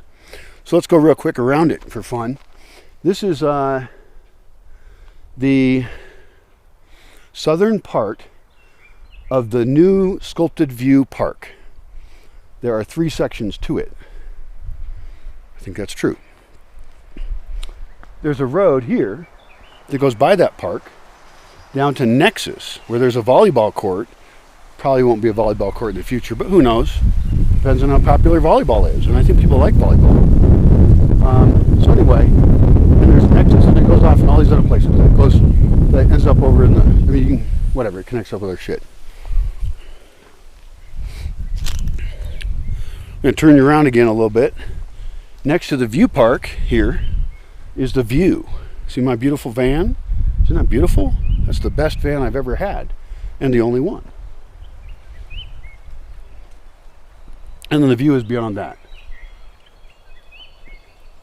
The View Cabana here has internet. And there's another structure just off there called the doghouse, because it was used as a dog pen at one point.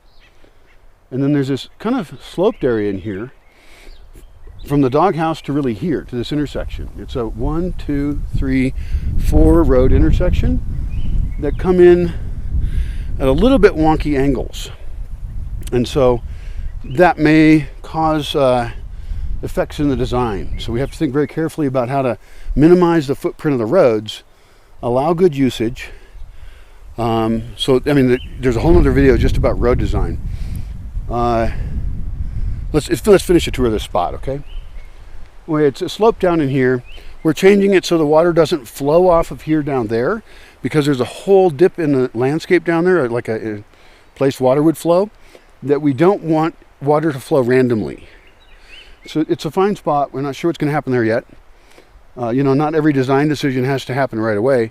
I've got different ideas, and I have had different ideas for that space for a long time, like over a decade.